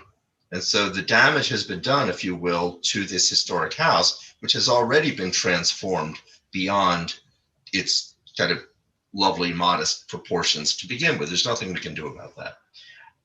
So lift it up, yes, but the materials have to be right. They can't be some stone veneer issue with it. It's got to be right. That foundation has to be right, because I keep returning, all that's left of this historic building is what we see. And there's absolutely no question in my mind that it's a 1.5-story house with 2 centered paired windows, which is very distinctive, quite unusual, as Bethany's pointing out. That's original. The applicant needs to change those paired windows on the first floor into 2 single windows in order to accommodate a doorway. And there's one reason for that. The facade is so narrow, there's no room for a door. Okay. That's the simple truth. Okay, we got that, and I was throwing a bone out there. If you can find some forensics, we'll entertain it. But other than that, it seemed like the applicant was willing to work with that original piece with us.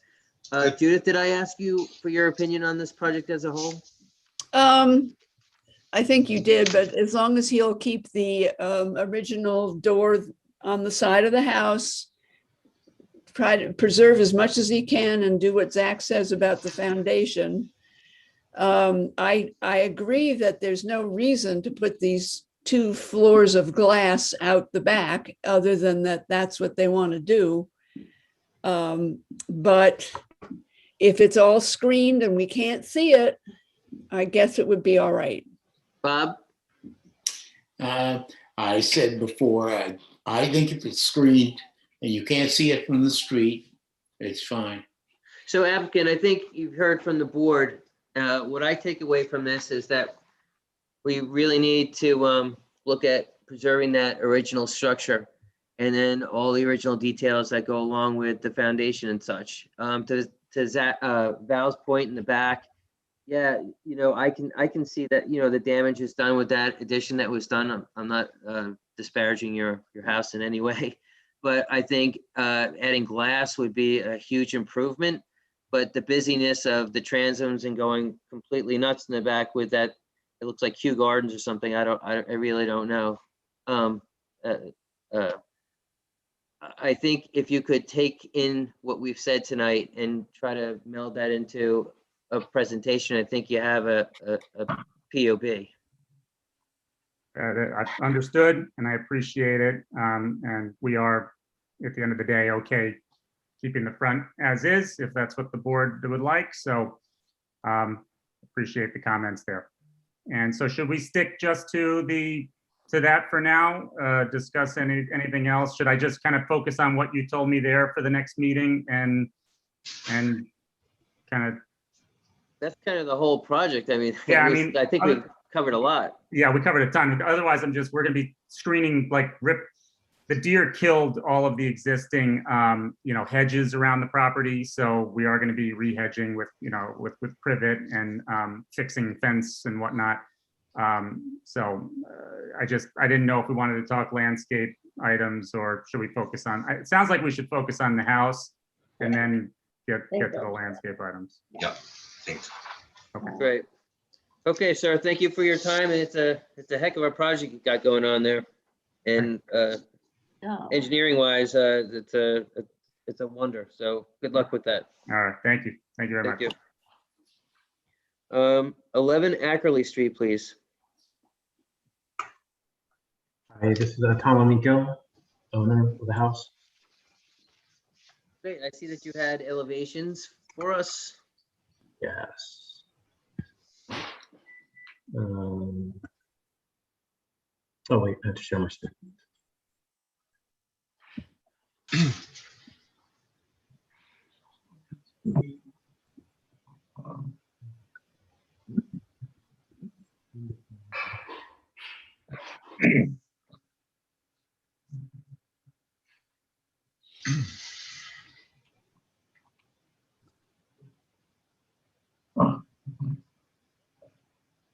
Sorry. You know, it's been a long night for you all. I can't do that.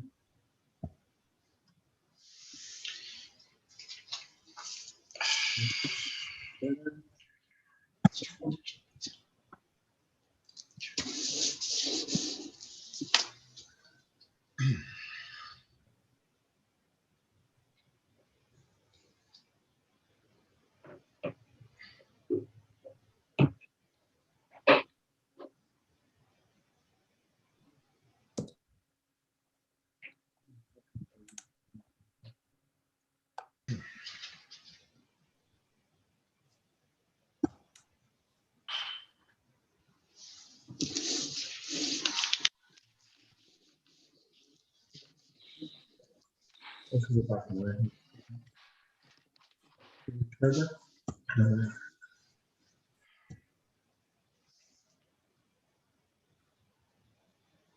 Did that work yet? We see something.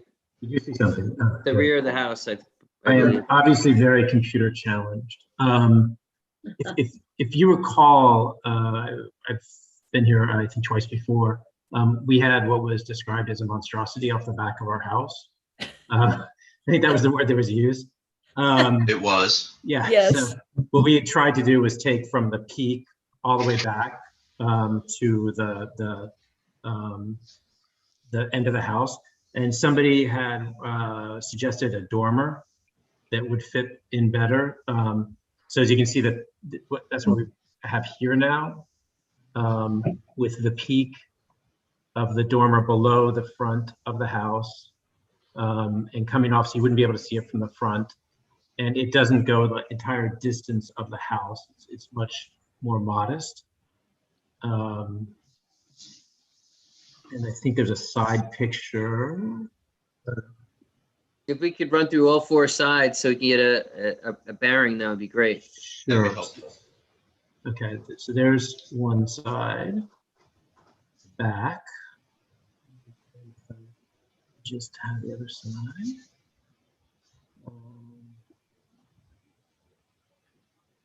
Did I do this one? That's how to do a share.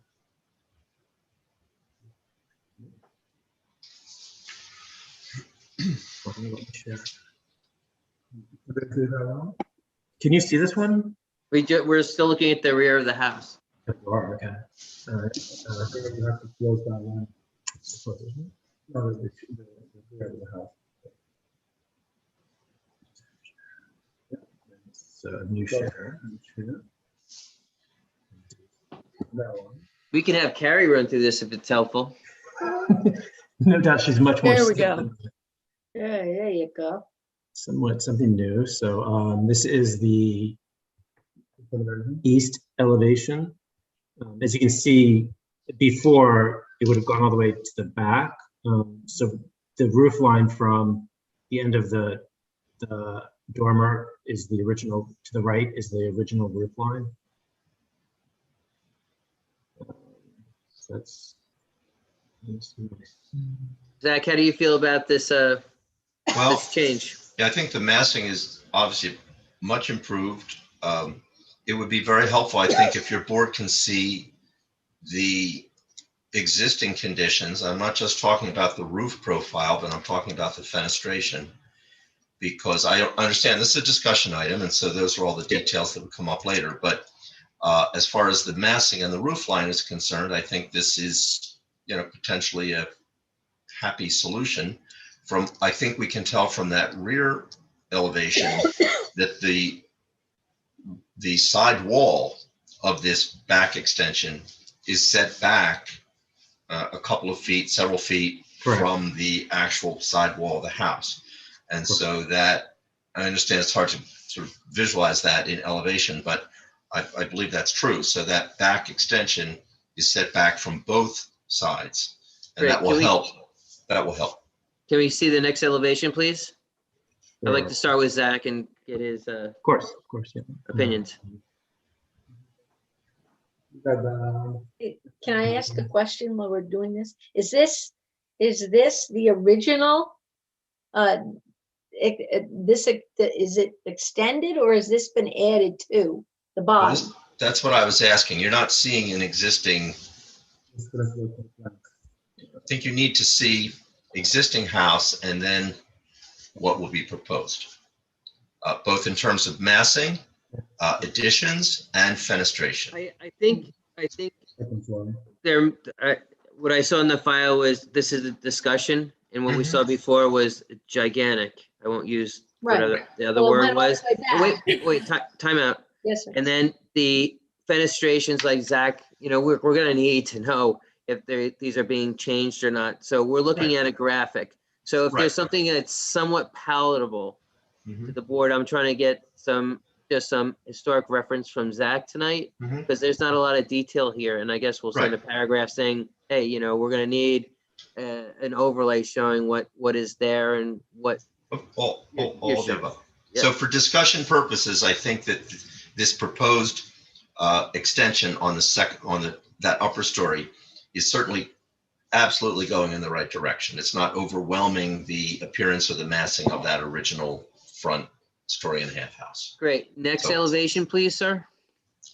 That'd be the west or the. I think the front would be. The front would be great, I guess. I don't think they're, at least in the file, I didn't see the front. Oh. The front is here.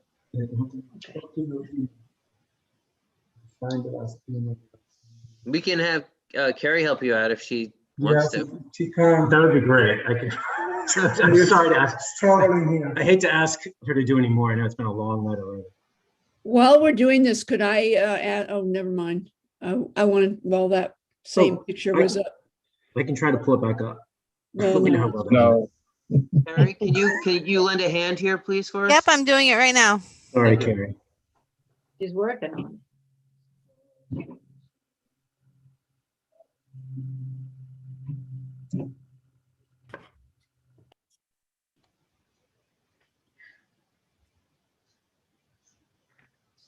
Steve, did you hit any traffic on 39 today? Let me see, it really wasn't too bad. It really wasn't.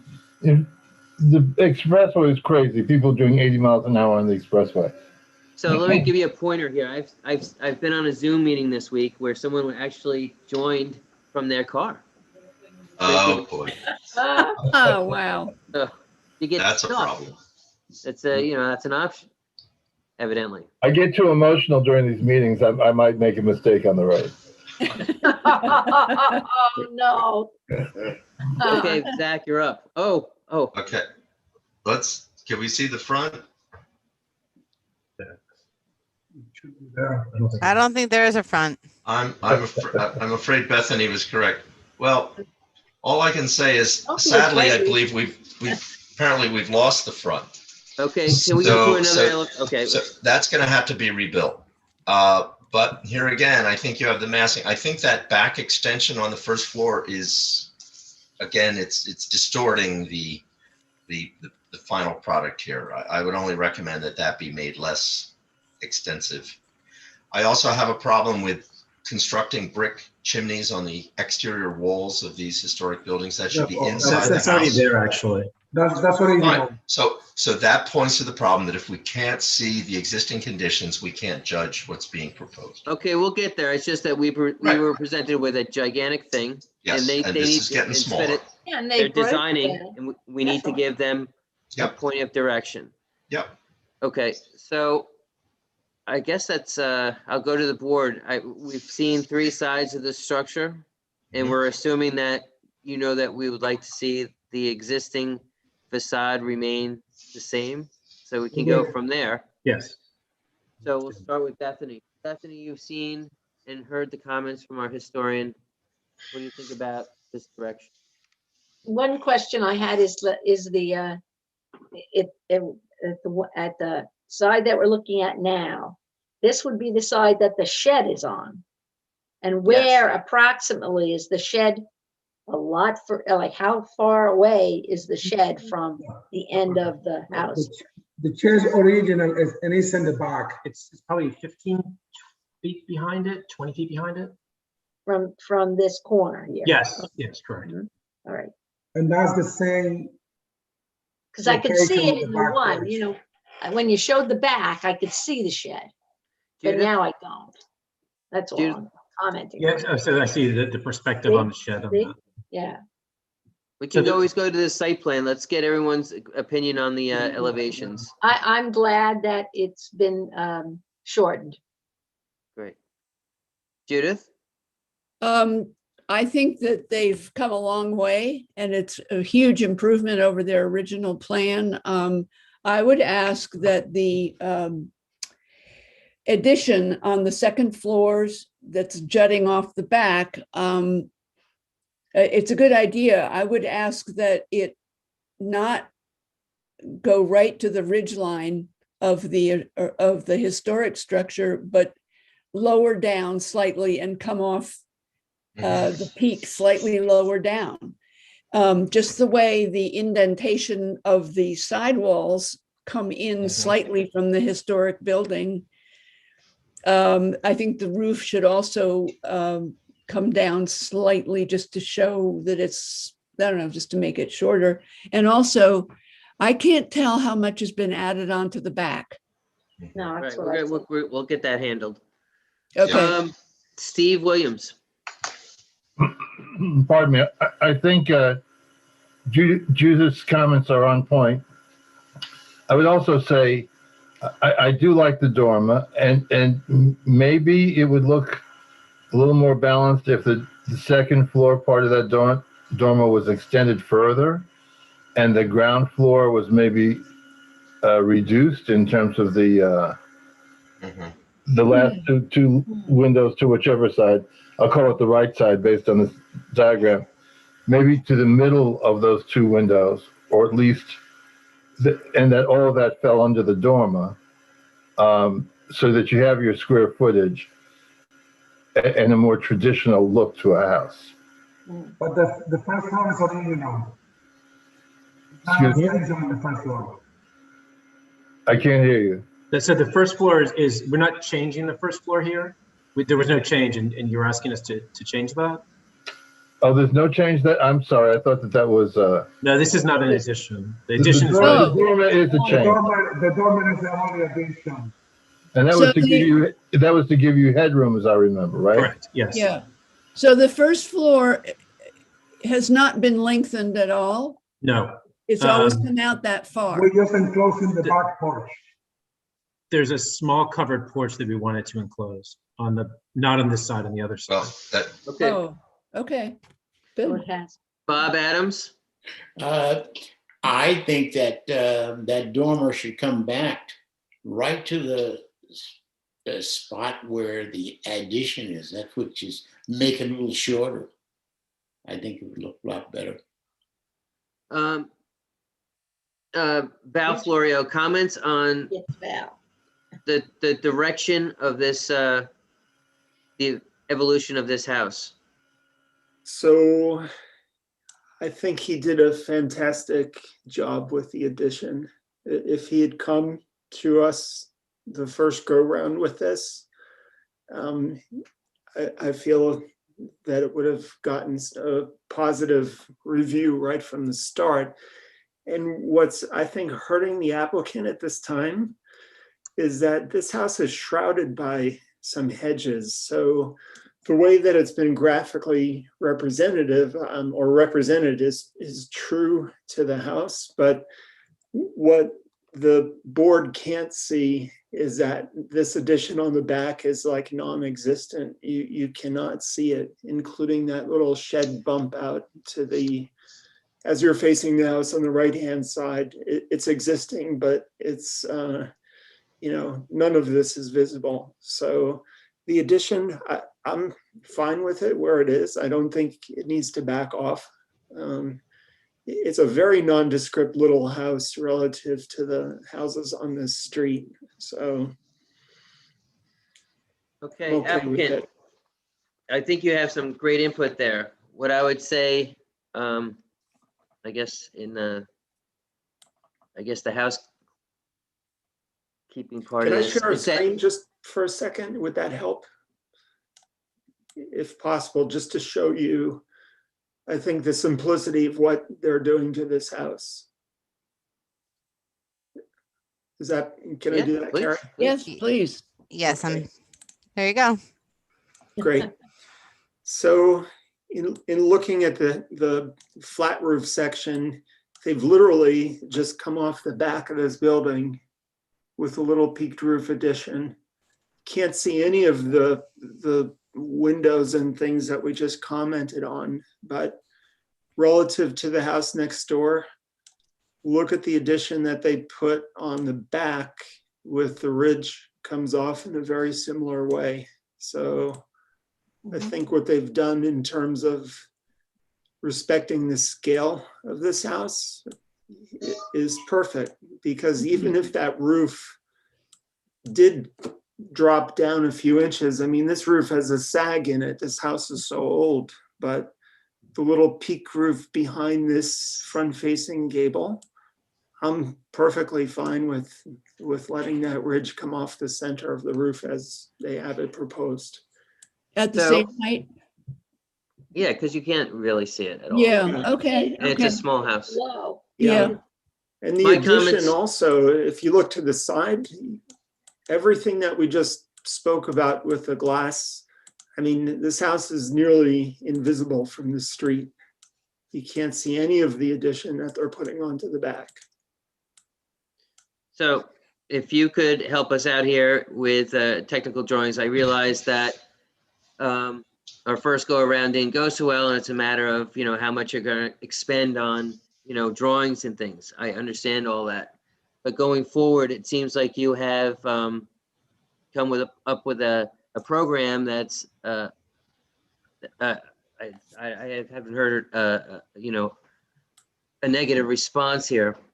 So what we need to do is we need to have elevation showing the existing structure, and then have the existing ghosted, and then show in a hard line what you're proposing to do, so we can discern between the proposed and the existing. As far as existing windows and doors and things, you really need to call out that we really expect that you're going to restore and save all the existing windows and doors. And where you cannot, you really need to call out and have a reason why something needs to be replaced.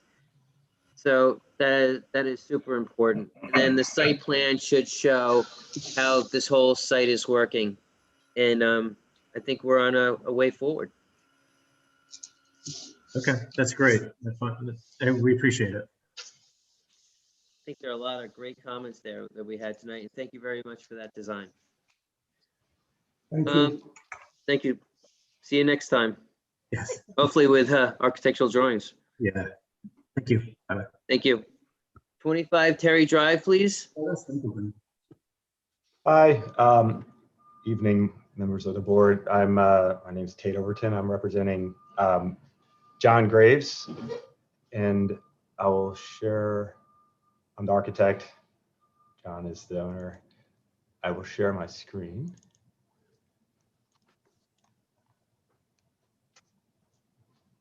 "25 Terry Drive." This is Earl Graves' house. He built it in the 70s. And I'll just show you real quickly the existing footprint here. And essentially what we're looking to do is do an interior renovation of this house, which sort of turned into, well, how we approach the exterior of the house. The interior layout is pretty complex, lots of small spaces. It doesn't really function well for contemporary living. So to make it kind of work, we're proposing to do a first floor addition to the front of the house, even with this existing front facade edge elevation, extending it out to match the west side elevation line here, as well as extending it toward on the water side. Excuse me, I should say this is on the waterfront.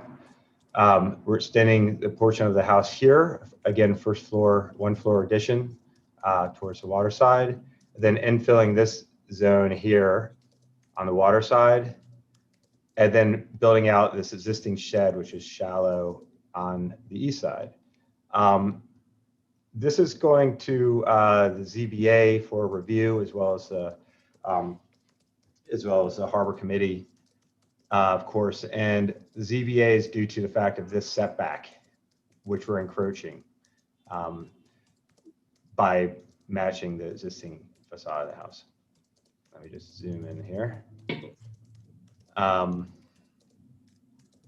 that's the lay of the land of what we're proposing in terms of a site plan. Obviously, it has some elevations to show you, but first let's look at the existing house, which I imagine you're all familiar with to some degree. And so front of the house has this sort of base stucco move, and then it's clad in cedar shake, two styles, a hex style on top of a standard style. There's this projection that over this eave kind of projection over the entry and this set of windows here. So two-story house, it has this attic space with this M-shaped salt box move for the roof profile. That's also carried over at this whole portion of the house's volume. And then there's this roof railing. Moving around the house is, again, street side facing south. This zone is the area where we're proposing to add. And essentially, we're adding to this, let's call it the stucco base. But we're addressing all of the siding. As you can see from the photos, the siding is original and it's beat. This is, as you're moving around the west side of the house, you can see how this is an existing facade. I'm sorry, it's just, I didn't have a super wide angle here, but you get the idea. The fence line here is essentially the property line. You guys are probably familiar with the building that was built next door about 6 or 7 years ago that is also right on our encroaches. This is looking back at that elevation, so you can see a sense of the detailing with the materiality. Now I'm on with the water behind me facing the building.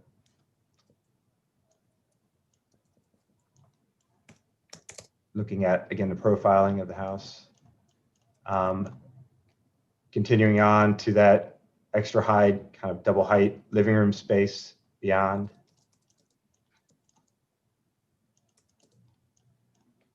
And then this guy over here. Again, this is that storage room that we're looking to expand, existing chimney, and then back to that front entrance. Elevations too much. Let's dig into the elevations. Cool. Front elevation or street side elevation. This is the addition we're looking to do. We're looking to change or update all the siding. We're going to maintain the standard shake at this datum. We're going to reintroduce the hex in the middle datum, and then the roofing we need to repair to is done. We're changing out the windows or doing new windows rather for, let's call it the stucco base. So all these would be new windows, casement, in style with the original windows. The existing windows up here, we're calling existing, we need to replace them, but we're replacing them matching the existing windows in size and type. This is the west elevation. We're putting a transom window. You can see we're bumping out this, we're cladding or making a roof to this addition with this shake extension. And then let me get to the next elevations. Here's our ZBA diagrams. By the way, the existing house encroaches currently the diagonal line. The new addition does not encroach any diagonal sky plane, but it obviously passes past the 15-foot setback. Water side, the base level, we're doing a sliding door assembly that's on that extension. Up above it, we're doing a deck above that matches the railing type that's already there. And then we have a sliding door unit from that bedroom beyond. We're doing a new slider at the kitchen. We're filling out this area. There's a little porch out here that we're infilling and putting windows. And then we're showing a double slide window unit with fixed on each side at the living room. And then this is looking back at the entry area. We have this wraparound window unit. And then this is the extended elevation of the. And what is the total square footage of this after you're done? Good question. Wow. We don't have to dwell on that, but we would like to know that. Yeah, well, I'll make it front and clear and center in the presentation.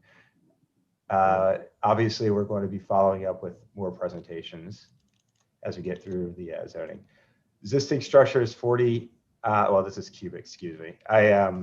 This is all for zoning, so apologies. I'll definitely call out exactly how much square footage, footprint-wise, we're adding and what's there now. We are not trying to go for any variance on lot coverage, by the way. So is it a 3,000 square foot house? Is it over 3,000? Is it 4,000? I think it's about 3,500. Yeah. Mm. Okay, It's so let's start. I'll show you some renderings as well, just so you can get a sense of what's going on here. I'd like to look at the renderings and run through the board and get their. Great. So this is from the northwest looking at the house. So the water's behind you. This is a straight on elevation from the water side. This is from the southeast looking at the house, the front entry. And a straight on elevation of that front. Val Florio, how do you feel about this structure? I like it. Really nice presentation. It's in a neighborhood where there's a interesting eclectic mix of architecture, but this sort of has it's a beach house, you know, so all this to say, I like the textures, the colors, and although the drawings, I think you have to see this house in person to get a better perspective of what is being proposed, but I understand the house because I know it quite well, and I like the application. That's all I can say. You probably hear the waves hitting the beach. It's so close. It's such a gorgeous piece of property. It is. Bethany. I like it also. Exactly what Val just said, the colors and I love the front. There are massive trees on that, I guess the west side, and he's just extending the addition. So that all remains and it helps with the things that we ask. So. Absolutely. And the north perspective, I mean, it really looks, huge. But when I look at the, south, the front, I like it a lot. And then the back and. Bob Adams. I think it's a beautiful design, the new one, but it's just a gorgeous place. Great. Judith. I like it. I like all the different chunks. It's Wow. Nice. You're knocking us out of the park tonight. Steve Williams. Well, I agree with my fellow board members. It's a house I grew up knowing and have fond memories of. And I think the extension is an improvement that more reflects the growing family than anything else. So I think it's a wonderful modification. Just remind us where you are in regards to the other boards in the village. I'm around, I can roll a basketball to to Steve's house from this house. Let me go back to the site plan, or actually it's not a really great reference, just because it's just kind of a Google kind of diagram, but here's the property. Although it looks totally out of scale with this Google interpretation. But Steve, this is your house. Right. Yeah. And this is the sliver house I was put next door, and the Azarist parking lot is right here. Was called 11. Well, it's right next to 11. It's right here. Are you before any other boards? Well, yes. I wanted to present this to this board initially to get your feedback in case you had any specific concerns that I could address. But we have to go to the zoning board for the variance. So that's our main one, is the variance for that addition that's stretching over the property line. And, there's clear precedent of that,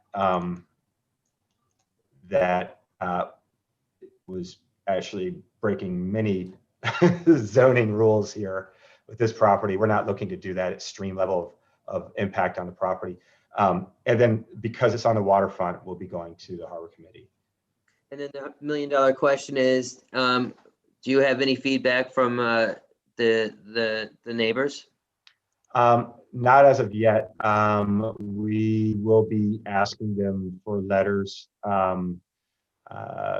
Johnny's going to reach out to the neighbors and get letters for the adjacent neighbors and across the street. And we feel they'll think it's perfectly fine given the house. We're essentially maintaining the vibe of the house, the style.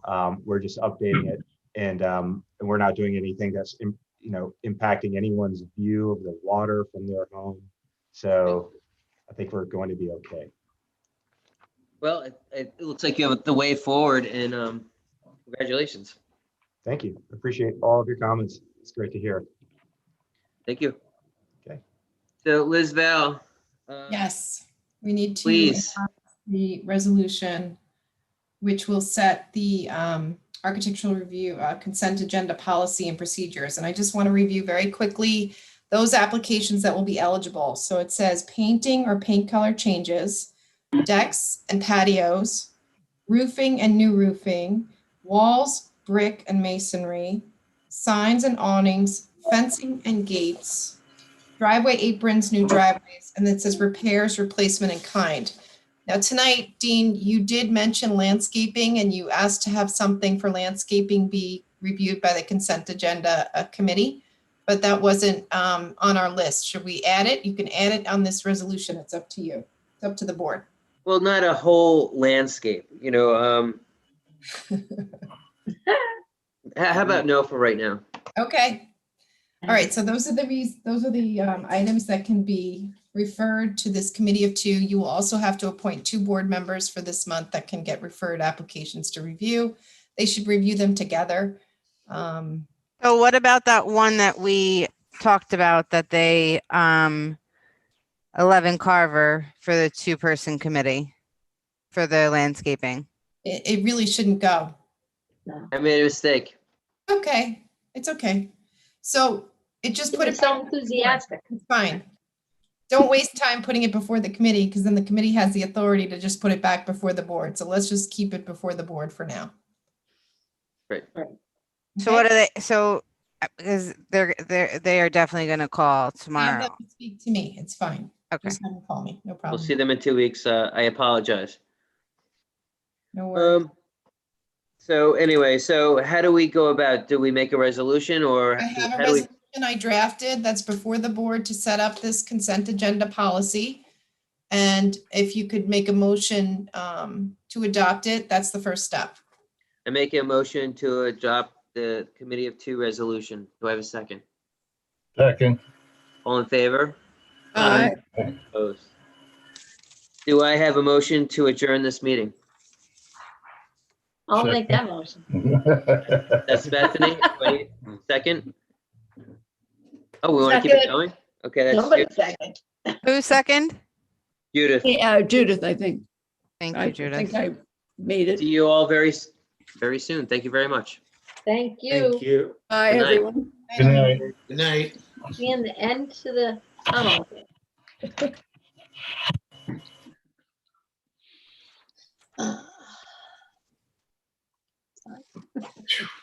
Come on, baby.